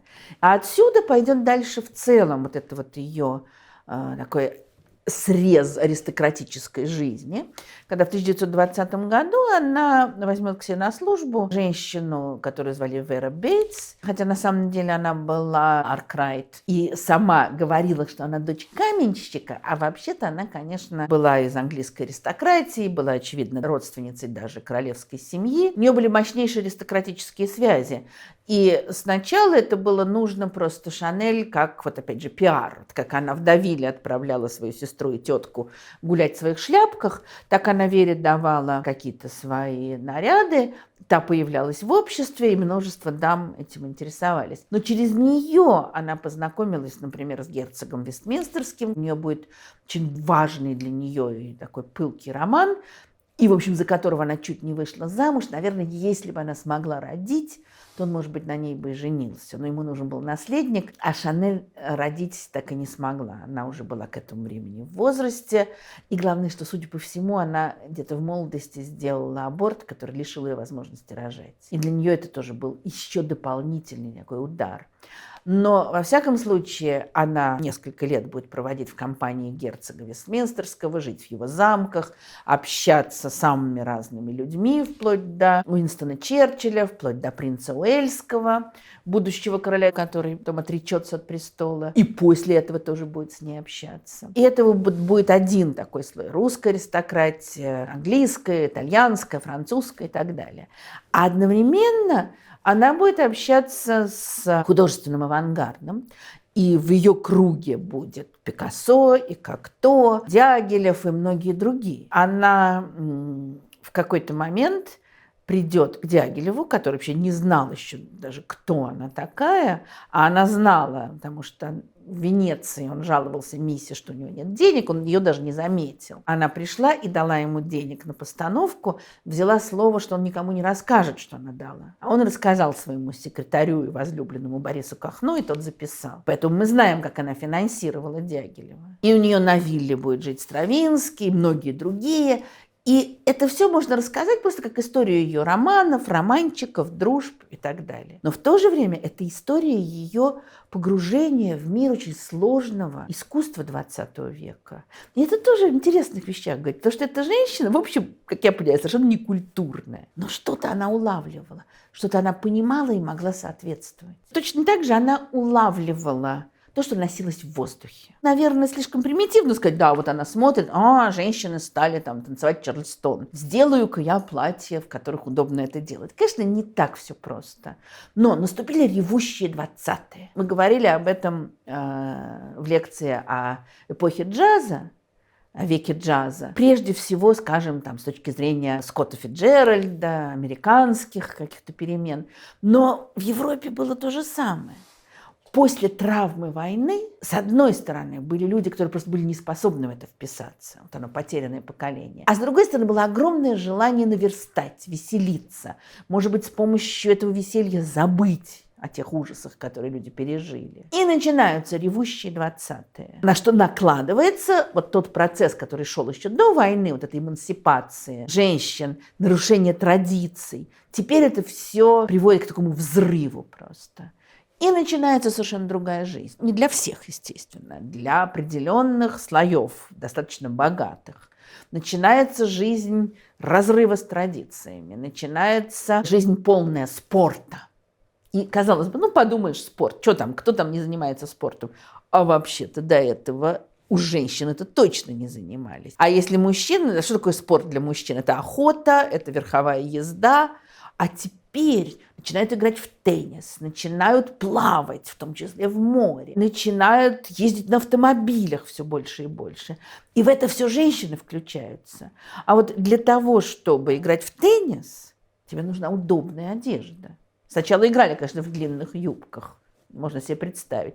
Для того, чтобы водить автомобиль, нужна удобная одежда, удобная обувь. Длинные волосы и сложные прически испортятся на ветру. Поэтому в переменах этих есть совершенно практические вещи, а есть такие, скажем, духовные, экзистенциальные. Вот большая свобода, большее проявление личности. Это, конечно, было порождено не одной Шанель. Это был общий тренд, который отражала культура, кино, быт, много чего. Но Шанель – это одна из тех, кто сделала для этих перемен очень много. Вся эта простота ее одежды, легкие пляжные брюки, которые тогда назывались пижамами, которые она сделала для женщин, которые позволяли, опять же, вот легко, непринужденно двигаться сначала на пляже, потом и за его пределами. Очень характерно, что так же, как она потом будет ненавидеть мини-юбки, так же зарождающиеся в это время, еще, конечно, не очень распространенные шорты, вызывали у нее ужас. А вот легкие, свободные, так сказать, пижамные брюки, вот это то, что она будет давать женщинам. Появляются кардиганы, пиджаки, то есть какие-то легкие, свободные вещи, которые можно набросить сверху, и многие из них приходят из мужского гардероба, а становятся женскими, причем это совершенно в данном случае вот не какая-то такая игра трансвеститская, хотя, может быть, это там существовало где-то подспудно, а это просто легкость, удобство и возможность, грубо говоря, не отставать от мужчин. Появляются шляпки клош, простые. Злобно говорили, что женщина натягивает эту шляпку, и ничего не видно, нос исчезает, голова исчезает. Но все становится простым и удобным для того, чтобы заниматься спортом или танцевать Чарльстон. И она, конечно, очень сильно вдохновляется такой спортивной одеждой людей на модных курортах. Это, конечно, для нее большая основа. В 1924 году в русских балетах ставится спектакль, который называется «Le Train Bleu», переводится «Голубой экспресс», «Синий», «Поезд», по-разному. Был реальный поезд, который назывался «Calais Méditerranée Express». То есть экспресс, который ходил от порта Кале, соответственно, многие богатые англичане могли тоже приезжать сюда, и на Ривьеру, одно из самых модных курортных мест. Он ходил с конца XIX века аж до 2003 года. Но если потом как-то он достаточно забылся, то вот в 20-е годы это был такой символ богатства, символ свободной курортной жизни, светской. Бронислава Нижинская ставит этот балет по либретто «Как-то», хотя там особо, конечно, сюжета никакого особого не было, на музыку Дариуса Мийо, с прекрасными декорациями. Для занавеса была использована картина Пикассо, которая изображала двух женщин, бегущих по пляжу. Костюмы для этого балета сделала Шанель. И это был то, что называется акробатический балет. Потому что там много прыгали, там много было каких-то вот изображений буквально пляжного спорта. Невероятные всякие кульбиты совершали. И Шанель, которая была еще неопытным театральным художником, у нее впереди много всего, но она сделала очень интересную вещь. Она не стала стилизовать под спортивную одежду. А она сделала, практически реальные спортивные купальники, туфли пляжные, в которых ходили в тот момент. Перед премьерой оказалось вдруг, что в массе этих купальников неудобно танцевать, потому что она еще не понимала вот этой разницы между просто купальным костюмом и театральным. Просто Дягилев был в ужасе и сказал, что делать, как мы будем, давайте что-то другое делать. И тогда она до поздней ночи перешивала, переделывала эти костюмы и сделала их более удобными. И этот балет и эти костюмы оказались вот таким провозглашением богатой, веселой, свободной жизни. Конечно, мы можем сказать, 24-й год. Сколько трагедий в мире, сколько голода, сколько несчастья. Уже зарождается фашизм, и уже Сталин укрепляется у власти. А тут, значит, вот курортники на Ривьере, о чем говорить. Наверное, это так. И, конечно, это было такое развлечение богатых людей. Но создавались некие образы, некие структуры, скажем так, поведенческие, которые потом распространятся на всех. Но только это будет позже. В 20-е годы, невозможно рассказать обо всем, что было сделано Шанель, но ясно совершенно, что было совершено несколько абсолютно революционных вещей. Во-первых, в какой-то момент, тоже не совсем понятно, вроде бы как Дмитрий Павлович знакомит Шанель с парфюмером, которого звали Эрнест Бо, хотя там непонятно, как-то рассказы противоречат друг другу. Во всяком случае, появляется Эрнест Бо, который начинает делать для нее духи. Она идет вот по этому пути, так в тот момент еще совершенно неочевидному. Кутюрье совершенно не обязательно должен был производить духи. Но она, тут как когда-то Пуаре, приходит к мысли о том, что ей нужна своя линия духов. И он начинает делать, значит, много делает разного. Но опять же, легенда о том, почему духи стали называться именно номер 5, много. 5 было любимым числом Шанель, счастливым, как она считала. Или же это был 5-й вариант из тех, которые он ей предложил. Но во всяком случае, она выбирает то, что мы все сейчас знаем. Во-первых, она закладывает основу своего невероятного богатства, потому что именно Шанель номер 5 будет тот товар, который принесет ей миллионы. В самые тяжелые времена, когда, может быть, платья ее не продавались так хорошо, как раньше, и в те годы, когда ее дом был вообще закрыт, духи приносили огромные деньги. Но дело даже не в этом, а в том, что здесь было заложено несколько совершенно новых вещей. Во-первых, никто не мог сказать, чем пахнут духи Шанель номер 5. До этого традиция была, что духи пахнут розой, ландышем. Они часто так и назывались. Или же были какие-то очень экзотические, красивые названия, вполне соответствующие тем экзотическим платьем. Как Пуаре назвал «Персидская ночь». Это еще достаточно просто. Мечта или любовное счастье, вот что-нибудь такое. Она называет, во-первых, номер 5. Это тоже вполне соответствует этой ее принципиальной простоте. Вообще-то в составе духов было 80 ингредиентов. И когда Бо стал ей говорить, что вот здесь можно подешевле сделать это и это, она сказала, нет, пусть будет подороже, мы сделаем самые дорогие духи в мире. И в тот момент так оно и было. Но главная суть, основу этих духов составляли синтетические вещества альдегиды. И таким образом здесь не было вот этой конкретной узнаваемости. Там были запахи разных цветов. Но не было такого, что вот вдохнул, ландышем пахнет. Это был какой-то абстрактный запах, составленный из очень большого количества разных веществ, прежде всего синтетических. В этом его была огромная новизна. Точно так же, как тоже странно сегодня себе представить, потому что мы говорим Шанель номер 5 и сразу представляем себе флакон. Во-первых, подобные прямоугольные флаконы для женщин не делались. Это тоже игра с какими-то гендерными стереотипами, потому что такие строгие флаконы это были обычно какие-то мужские одеколоны. А для женщин делали что-то такое очень изысканное, изогнутое. Кстати, поначалу похоже на то, что продавались эти духи в каких-то таких вот женственных бутылочках. А потом в какой-то момент был разработан флакон, без которого теперь невозможно себе представить эти духи. Тоже такой был необычный шаг. И, конечно, вся эстетика этих духов соответствовала эстетике дома Шанель. Дорогая, элегантная простота. Вот это было невероятно важно. И, конечно же, следующий великий шаг – это создание маленького черного платья. И тут надо, наверное, много чего сказать. Потому что здесь, опять же, происходит переворот. Черный цвет в течение XIX века жестко ассоциировался с мужской одеждой. Начиная с денди начала XIX века, от этого великого мужского отказа, когда они перестали носить цветную одежду, стали одеваться в строгий черный цвет. Отсылаю к замечательной книге Джона Харви «Люди в черном», где он очень подробно посмотрел, как в одежде менялись смыслы, связанные с черным цветом. Но если коротко сказать, то к началу XIX века черный цвет – это цвет не очень поощряемый в одежде, но он ассоциируется прежде всего с монашеством, с разнообразной формой, от школы до каких-нибудь гвардейцев, со строгостью, с государственными чиновниками. Вот совсем не то, что, конечно, хотела создать Шанель. Что касается женщин, то женщины в черное практически не одевались. Черный – это, конечно, цвет траура. И ясно, что вдова одевается в черное. Но это исключительная ситуация. Черный – это цвет какой-нибудь старой ханжи. Или это цвет платья бедной гувернантки, которой просто нет ничего больше. Но уж совсем не элегантной женщины. В начале 20 века это начинает меняться.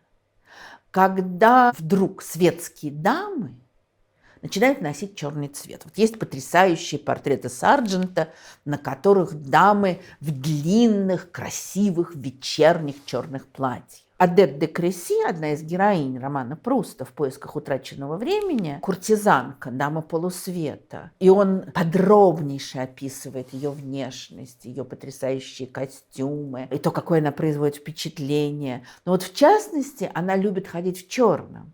Хотя вроде бы для ее круга это не характерно. Пруст пишет, она, как всегда, была в черном платье, поскольку считала, что черное идет всем, и что это самый изысканный цвет. Адетта непростая женщина, неординарная. Джон Харви пишет, что в XIX веке черный – это орудие гендерной дифференциации. Это все-таки прежде всего мужской цвет. И он считает, что когда женщины на рубеже 19-20 века стали носить черное, то это было проявление их такой уверенности в себе, их чувства собственного достоинства, их желание самоутвердиться, скажем так.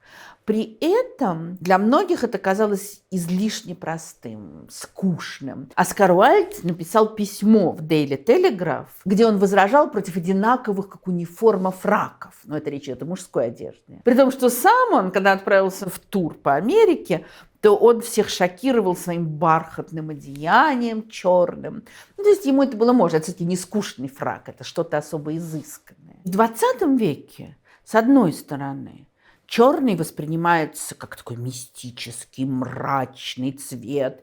Вот в литературе появляется какой-нибудь там человек в черном, но это еще из 19-го приходит. Это, конечно, носитель какого-то мрака, носитель печальных известий, зла. Ну, в общем, какой-то неприятный цвет. С другой стороны, вот Харви рассуждает о том, что, скажем, почему эсэсовцы начали использовать черный цвет, что за этим тоже стоит целая традиция, что черный – это цвет власти. Он пишет, черный стал цветом власти из-за того, что был цветом элиты. Причем изначально эта элита могла быть чисто духовной, как в случае с отшельниками и монахами. Но именно за счет уравнивания с духовной элитой черный цвет дал пристанище и наделил могучей магией позднейшие потенциальные или восходящие элиты и выдвиженцев в целом. То есть черный цвет ассоциируется с какой-то мощью государственной, духовной. Соответственно, те, кто поднимается и идут к власти, одеваются в черное. Речь идет о мужчинах. Но вот дальше, конечно, интересно, что из этого огромного слоя культурных ассоциаций понимала Шанель, а что она просто чувствовала. Вряд ли она вникала настолько в историю моды. Как давно было замечено, что ее стиль не опирается на культурную традицию. Она как бы все придумывает сама. По понятной причине у нее нет культурной базы настоящей. Но что-то она чувствует. То, как воспринимается черный цвет в обществе. Мало того, середина 20-х – это время, когда черный цвет входит в моду, и совершенно по-другому. Это уже не цвет чиновников, униформы, траура.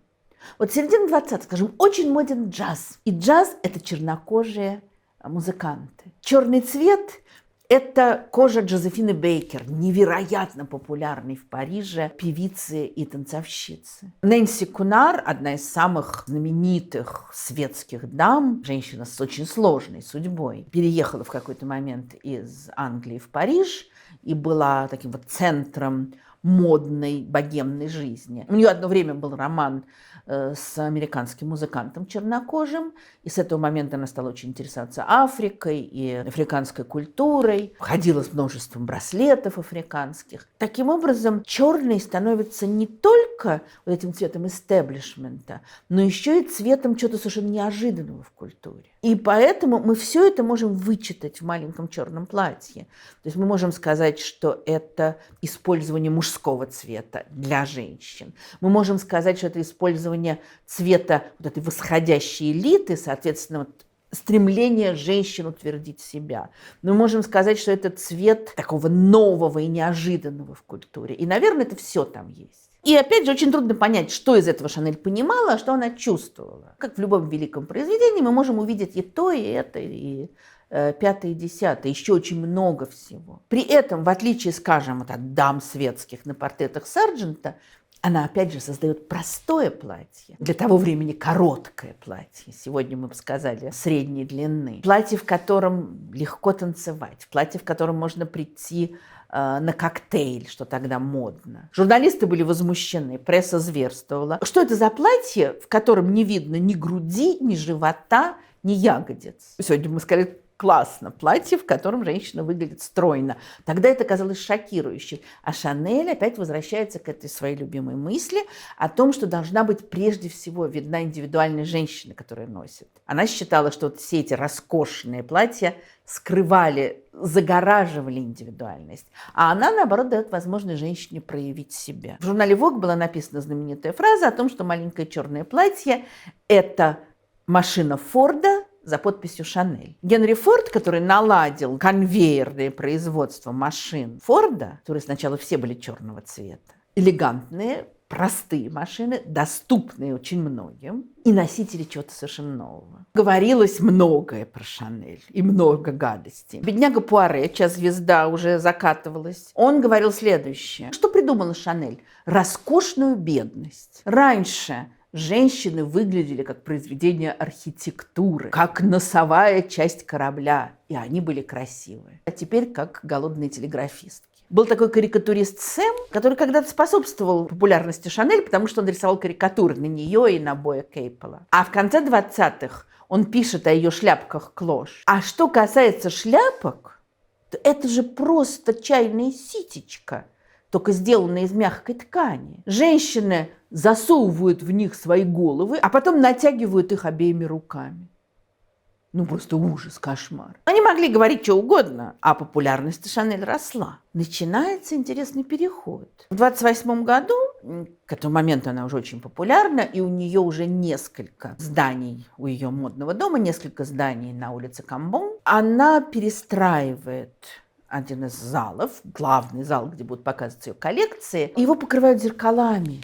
И таким образом создают какое-то ощущение бесконечности в пространстве без стен. И как резонно замечает Эдмон де Шарль Руш, что это такой символ перехода от ревущих 20-х к совсем другим, уже 30-м. А на рубеже этого перехода находится страшный экономический кризис и Великая депрессия. Когда в 1929 году обрушилась Нью-Йоркская биржа, и все акции рухнули, и затем страшный кризис охватывает Соединенные Штаты, а потом и другие страны, то, естественно, это во многом ударяет по клиентам Шанель.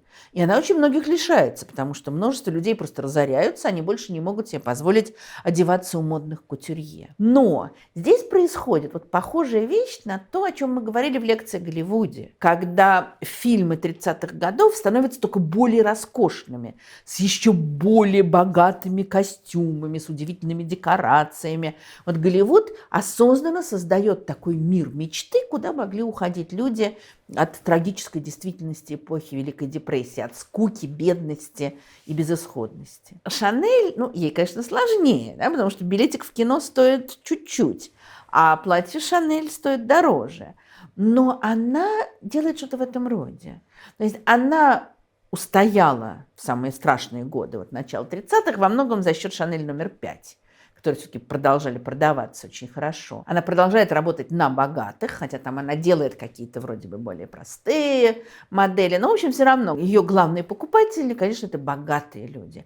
Но сами платья меняются, потому что, скажем, платья 20-х годов, в них больше белого цвета, в них такой сияющий сатин. Они более, может быть, женственные, изысканные. Они, может быть, даже, как ни странно, удлинились. В начале 30-х Сэм Голдвин, один из знаменитых голливудских продюсеров, мы говорили о нем в лекции о Голливуде, приглашает Шанель в Америку.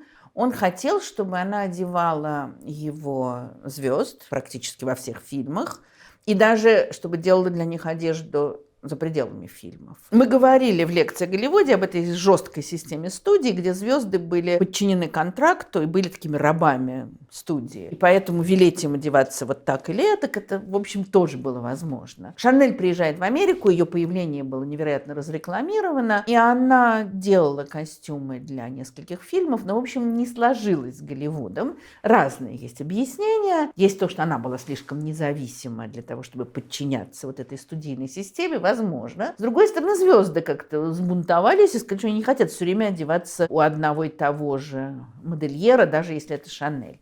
И как-то вообще не сложилось, но она получила очень много денег. Это тоже помогло ей устоять в эти кризисные годы. И она продолжает очень много работать. Она такая законодательница мод. Она много очень работает для театра в это время. В частности, для пьес Кокто и не только для них. Она делает костюмы для фильма Жана Ренуара. Благодаря ей, кстати, в кино приходит тогда никому неизвестный итальянский аристократ Лукино Висконти. То есть у нее связи очень сильные, по-прежнему, конечно, с аристократической Францией, и не только Францией, и с миром кино и театра. В то же время тут вот какие-то зарождаются такие, скажем, трещины в ее вроде бы совершенно уже непоколебимом авторитете, которые потом окажутся еще сильнее. Во-первых, у нее появляются конкуренты.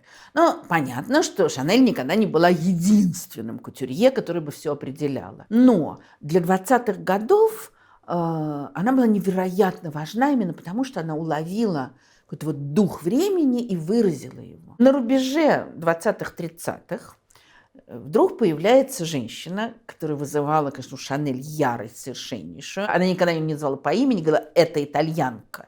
Звали ее Эльза Скипарелли. Она была аристократического происхождения, что, наверное, тоже Шанель раздражало. В 27 году она основала свой модный дом в Париже и сразу же привлекла внимание своим шокирующим художественным языком.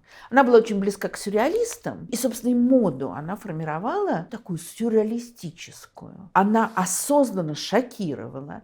И вот если мы говорим, что, скажем, платье Шанель в какой-то момент вызывали шок, там, в начале 20-х, то у нее не было такой задачи. Она делала простые элегантные платья.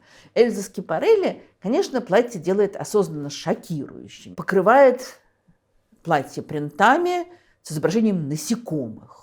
Или была идея Дали, когда было платье с крабом огромным. И он говорил, что ему только вот жалко, что он не смог майонез размазать по этому платью. Ну, такие типичные сюрреалистические штучки. В отличие от этих строгих цветов Шанель, она прославилась своим шокирующим розовым цветом. Вот именно не просто розовый, а шокирующий своей яркостью, своими странными изображениями. Она делает свитера с обманками, такие вот trompe-l'œil, то есть когда как будто бы шарф, а на самом деле это только изображение такое на свитере. Потом она уже от свитеров, сделанных там, скажем, в духе Дали, она переходит к вечерним платьям, которые тоже оказываются не менее шокирующими. Она использует ткани, скажем, напоминающие кору дерева, или плюш, который выглядит как горностай. Ну, конечно, Шанель тоже играла. Ну, скажем, она всех шокировала тем, что первая придумала такую вещь, что можно смешивать настоящие драгоценности с искусственными, с фальшивыми. То, что казалось совершенно невозможным. Но она никогда так далеко не заходила, как Скипарелли. Это просто совершенно другое мировоззрение, другие представления о жизни, об искусстве, обо всем. Скипарелли одна из первых начала использовать акрил и вискозу. И вот это существенная разница. Если Шанель начала использовать трикотаж, а здесь вот эта вот синтетика скользкая, сверкающая, совершенно непривычная. Она делает костюмы для женщин, то есть уже мужские костюмы для женщин, еще с широкими плечами. Вот в таких будет появляться Марлен Дитрих. И если Шанель так очень аккуратно играла с какими-то элементами мужской одежды, то здесь это просто осознанно должно в нос бить, что вот это мужская одежда, которая носит элегантная стройная женщина. Она придумала цельный купальник со встроенным в него бюстгальтером. Она придумала цветные колготки. Она сделала облегающее платье. Ну, то есть все, что направлено на то, чтобы удивлять, поражать и шокировать. Она сделала раздельную юбку для женщин, играющих в теннис, то есть достаточно короткую. В общем, прообраз будущих шорт. И Шанель с ее вот этими пижамными брюками, конечно, была невероятно шокирована. Шанель воспринимает это не просто как конкуренцию, у нее не было недостатков в клиентах, а как посягательство на хороший тон, на вкус, на стиль. Есть такая странная история, когда во время какой-то очередной вечеринки, а вот 30-е годы, фашизм наступает, депрессия, а парижская элита по-прежнему там балы роскошные, костюмированные какие-то мероприятия и так далее. Вот на одной из какой-то вечеринок Шанель вдруг стала танцевать со Скипарелли, и вроде бы как нечаянно подтолкнул ее к свечам, и та чуть не загорелась. Непонятная история, может быть, конечно, несчастный случай, но ярость она у нее вызывала страшно. Опять же, какие-то новые абсолютно идеи для Шанель неприемлемые. Позже, уже в 60-е, ее будут обвинять в том, что она никогда не менялась. Ну и в какой-то мере это верно. Конечно, она развивалась, но сначала она была носителем нового, а потом она постепенно становится носительницей традиции. Это для нее непривычно.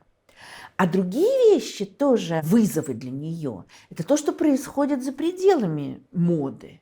Это изменения политические, потому что, с одной стороны, Франция левеет, и в середине 30-х годов на какое-то время во Франции приходит к власти Народный фронт, который начинает социальные реформы, вводит оплаченные отпуска, вообще какое-то полевение происходит, что очень многих шокирует. И, кстати, это еще связано с тем, что премьер-министр в это время Леон Блюм еврей. Шанель была та еще антисемитка, и, как и многим, это не нравилось, это пугало. С другой стороны, побеждает нацизм в Германии, и это, конечно, угроза для Франции, а в то же время усиливается национализм самой Франции. А у Шанель в это время роман с таким очень неоднозначным и непростым человеком, художником, карикатуристом, декоратором Полем Эрибе, который какое-то время работал в Голливуде, там не ужился, хотя в Голливуде он невероятно роскошные фильмы Сесиля Би де Миля оформлял. Потом он возвращается в Париж, и, скажем, вот очевидно по его идее, в 1932 году, в разгар кризиса, Шанель устраивает выставку драгоценностей. Он ее подталкивает к такой какой-то еще большей роскоши голливудской. А в то же время Эрибе – это человек очень крайних националистических взглядов, и, очевидно, это тоже воздействует на Шанель. Вот эти вот какие-то страхи перед левыми вдруг стали бастовать сотрудницы ее модного дома, которые вообще просили очень простых вещей, определенных рабочих часов, потому что она могла работать сутками и их заставлять совершенно, улучшение условий труда, повышение зарплаты, опять же, этих оплаченных отпусков. Шанель в ярости тут же уволила 300 человек. На нее уже работало куда больше, чем 300 в это время. Непонятно, к чему бы этот конфликт привел, если бы ее юристы не убедили, что лучше вообще-то уступить. Непонятно, что будет.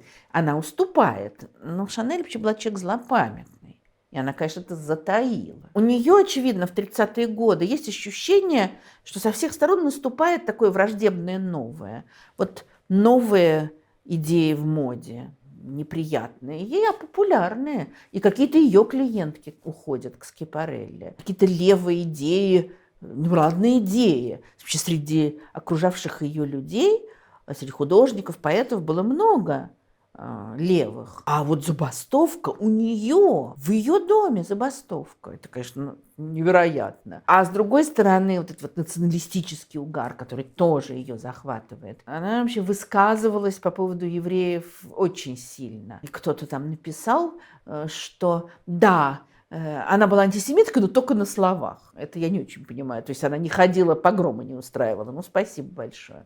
Говорила ужасные вещи. Что ей не мешало одевать Ротшильдов. С этим багажом, с одной стороны, славы огромной, а с другой вот какой-то, может быть, неуверенности, она приходит ко Второй мировой войне. И это страшный период для Шанель и печальный период. И одна из первых вещей, которую делает Шанель, она закрывает свой модный дом. И этому тоже можно найти много разных объяснений. Есть такое, как бы, лестное для нее объяснение, что вот она очень сильно обогатилась во время Первой мировой войны, когда все воевали, страдали, а она поднималась, открывала новый магазин. Может быть, вот такое нежелание наживаться на войне.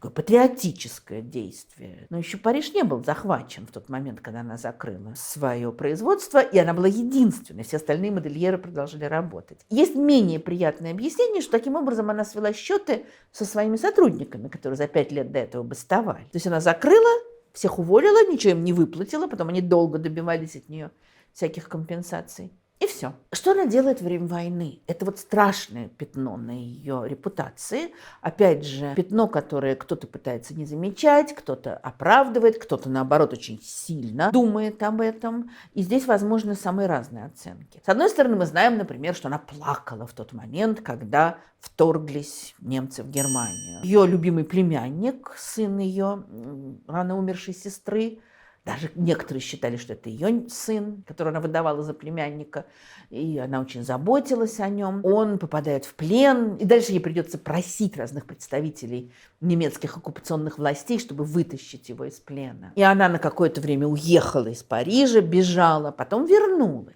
Она возвращается, она в это время уже довольно давно живет в отеле Риц, и она продолжает жить в Рице, хотя из ее пышных апартаментов Шанель попросили и дали комнату поскромнее, но она живет в Рице, там же, где живет очень много представителей оккупационных властей. И она общается с ними. И скажем так, что ее среда, ее круг общения в это время, это во многом те, кого потом назовут коллаборационистами. Те, кто сотрудничают с немцами. Ну, можно сказать, что были и другие. Но, в общем, она не видит ничего страшного в том, что она просто с ними общается. Во французской элите таких было много. Она, конечно, была не одна. Что происходит дальше? У нее начинается роман с немецким офицером, которого звали Ханс Гюнтер фон Динклаге. И это очень странный человек, это очень непонятный человек, о котором очень разные говорили, вообще темный человек. Судя по всему, он был сотрудником немецкой разведки.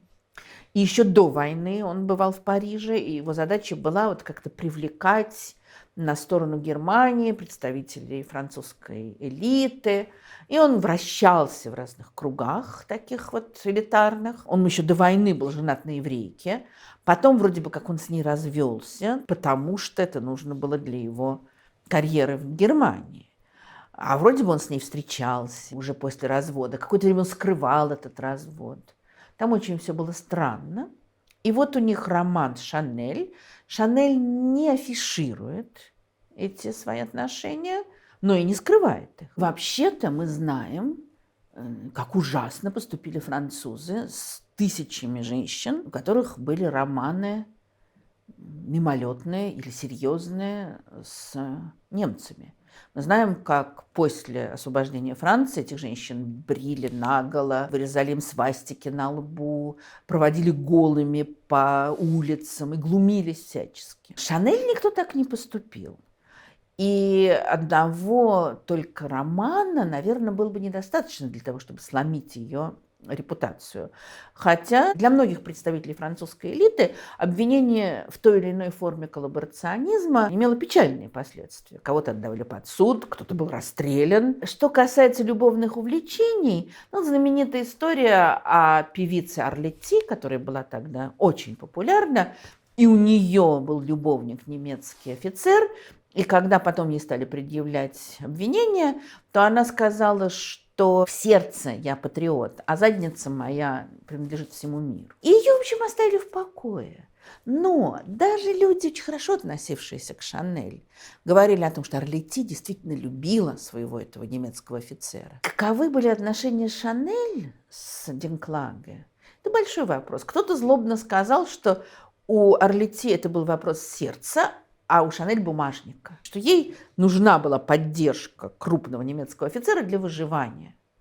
Хотя мы знаем, что они общались и после войны, и встречались, но похоже, что любви пылкой не было. Наверное, последней такой сильной ее любовью был Поли Рибе, который умер, играя с ней в теннис. Просто умер от сердечного приступа еще задолго до войны. А здесь она была уже в летах, он был моложе ее. Ощущение, что это пара, которая встретилась по неким прагматическим соображениям. Но если бы речь шла только о романе, это не было бы так неприятно.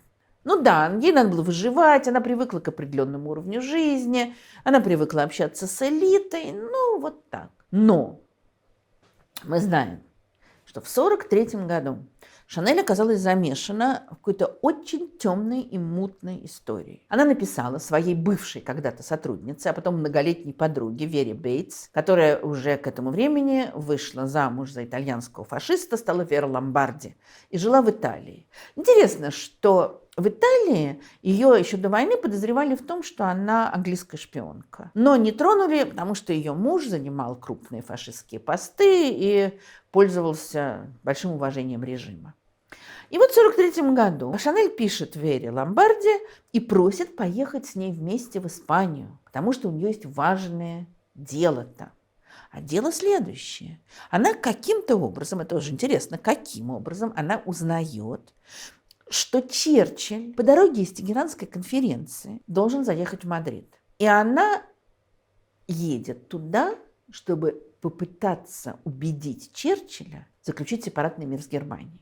А Черчилль давно знал ее со времен ее романа с герцогом Вестминстерским и очень хорошо к ней относился. Откуда, во-первых, она может знать о передвижениях Черчилля, живя в оккупированном Париже?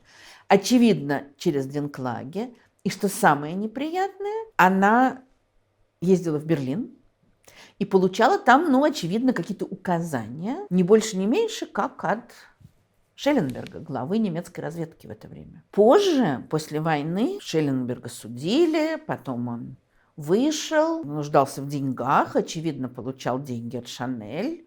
И когда он умер, то его жена передала Шанель какие-то 2 предмета. Что это за предметы? Может быть, какие-то компрометирующие Шанель документы, мы не знаем.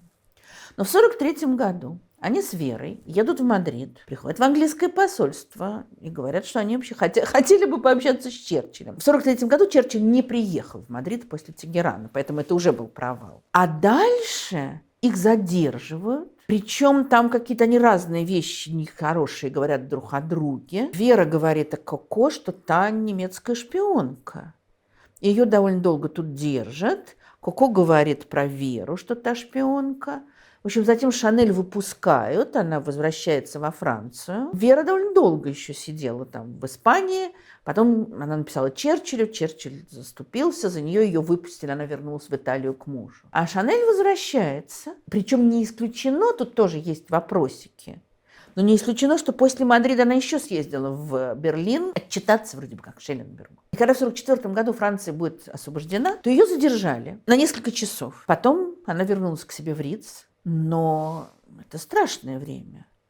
И, конечно, вряд ли кому-либо пришло в голову брить ее или там голой водить по городу. Но она страшно скомпрометирована.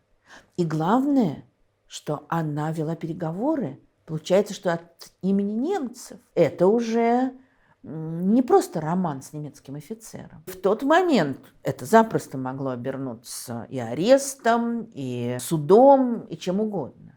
Но ее не трогают. Тоже вопрос, почему. Есть, конечно, такое романтическое объяснение, что она уже была национальным идолом, культурной иконой. Может быть и так. Но есть более простое, что кто-то за нее заступился. Этот кто-то, это, очевидно, должен был быть герцог Вестминстерский, хотя они давно расстались, но у них сохранялись хорошие отношения. И Черчилль. Очевидно, Черчилль сказал ее не трогать. Но она скомпрометирована. Она вызывает презрение. В 1948 году тогда молодой фотограф Ричард Авенон, который потом станет одним из знаменитейших фотографов светских, сфотографировал Шанель на фоне плакатов. И один из... Так, над ней был плакат, где было написано «Почему Гитлер?». Правда, пока Шанель была жива, он эту фотографию не обнародовал.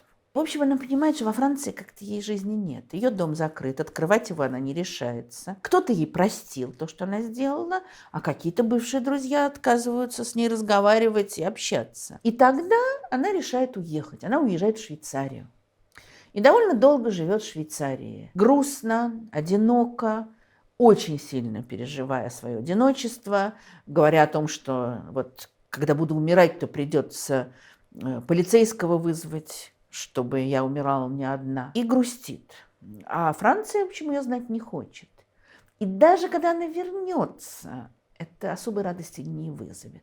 А вернулась она в 1954 году, когда попыталась открыть снова свой модный дом. А время совершенно изменилось. Вот опять, если в 30-е годы там начинались перемены, и она все равно была на коне, то вот за эти годы, прошедшие после конца войны, изменилось очень многое. Изменился мир, естественно, изменилась мода. Так же, как она на рубеже 10-20-х годов уловила новое и совершенно все поменяла в моде. Также в послевоенные годы, в конце 40-х, новое уловил в тот момент никому неизвестный молодой модельер Кристиан Диор, который создал абсолютно новые принципы, новую внешность. То, что потом назовут New Look. 1947 год. Диор показывает свою коллекцию. И после строгости военных лет, когда, естественно, никому не приходило в голову роскошно одеваться, была строгая одежда, узкие короткие юбки, полувоенный стиль, даже если женщина не служила в армии. И вдруг Диор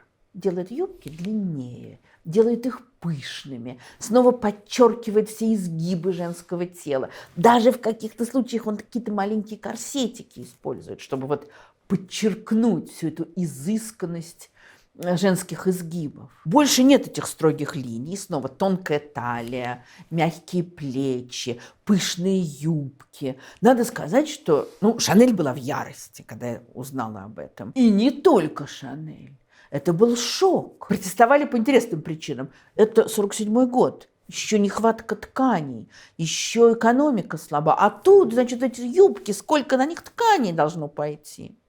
Это возмущало совершенно. Государственные чиновники крупные в Англии говорили, да что это за безобразие, так нельзя. Но можно было говорить сколько угодно, а New Look завоевывает мир. При этом дело же не только в том, как женщины выглядели, а это было все очень роскошно, были дорогие ткани. Показ платьев на подиуме он превратил в шоу, в красивый спектакль. У Шанель всегда ходили молча, номерки носили, не было никаких названий моделей. Диор все это изменил.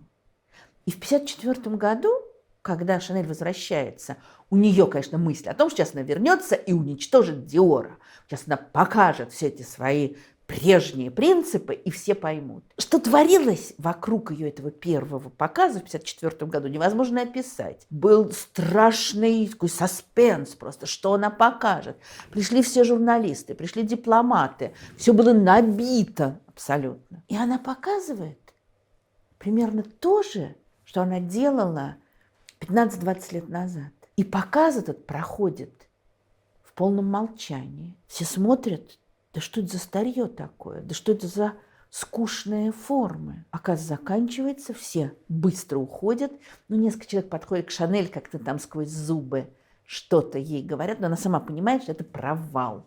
Это полный провал, это никому не нужно. От полного разорения Шанель спасло семейство Вертхаймеров. С братьями Вертхаймер она когда-то основала свой дом Шанель.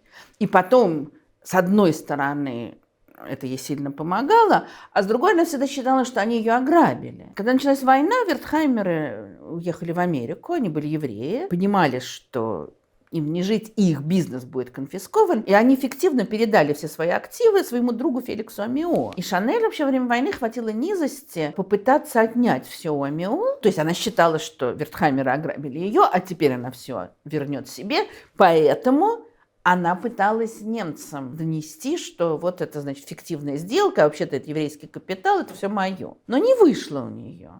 Но, во всяком случае, вот теперь после войны они снова приобрели большую часть дома Шанель и тем самым помогли остаться на плаву. Ну, один уже из братьев только был жив в это время. Вторая вещь, которая ей помогла, Франция не хотела не видеть ее платьев, и о ней тоже вообще слышать не хотели после ее коллаборационизма. А американцам ее платья нравились по-прежнему. И Америка покупала ее все больше и больше.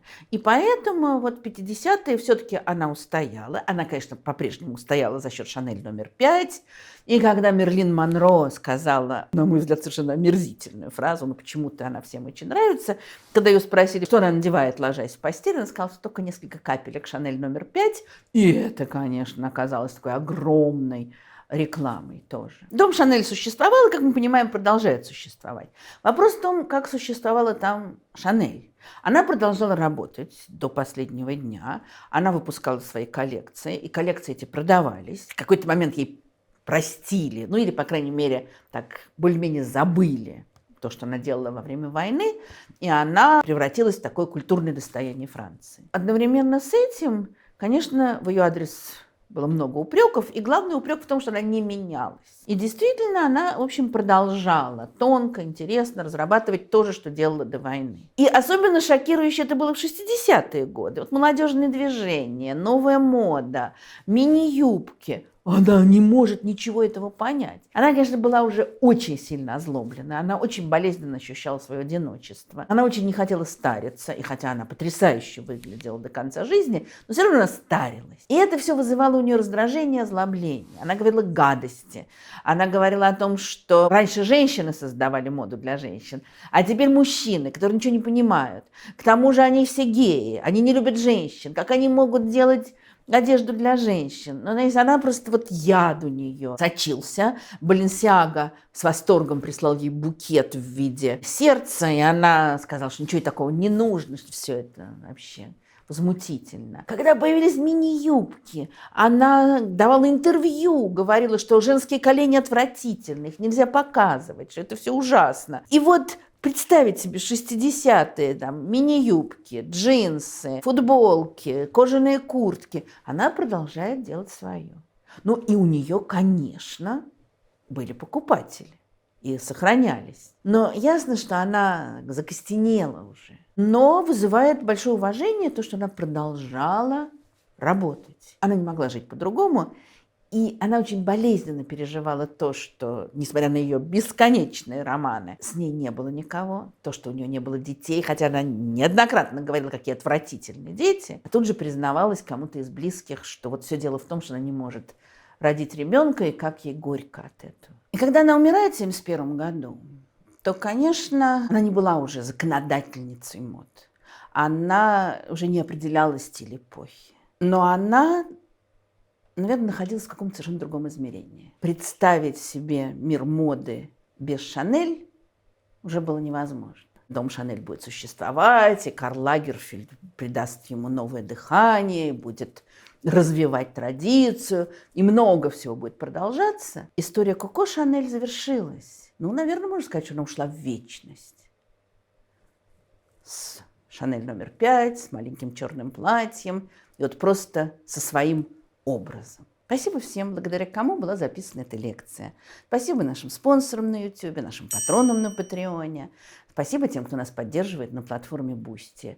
Если вам понравилась лекция, пожалуйста, не забудьте поставить лайк, сделать репост. Конечно, интересно, что вы думаете о Шанель. Она уже невероятно устарела, и это произведение просто для богатых пожилых женщин. Или же это воплощение французской элегантности. Жду ваших комментариев. Счастливо!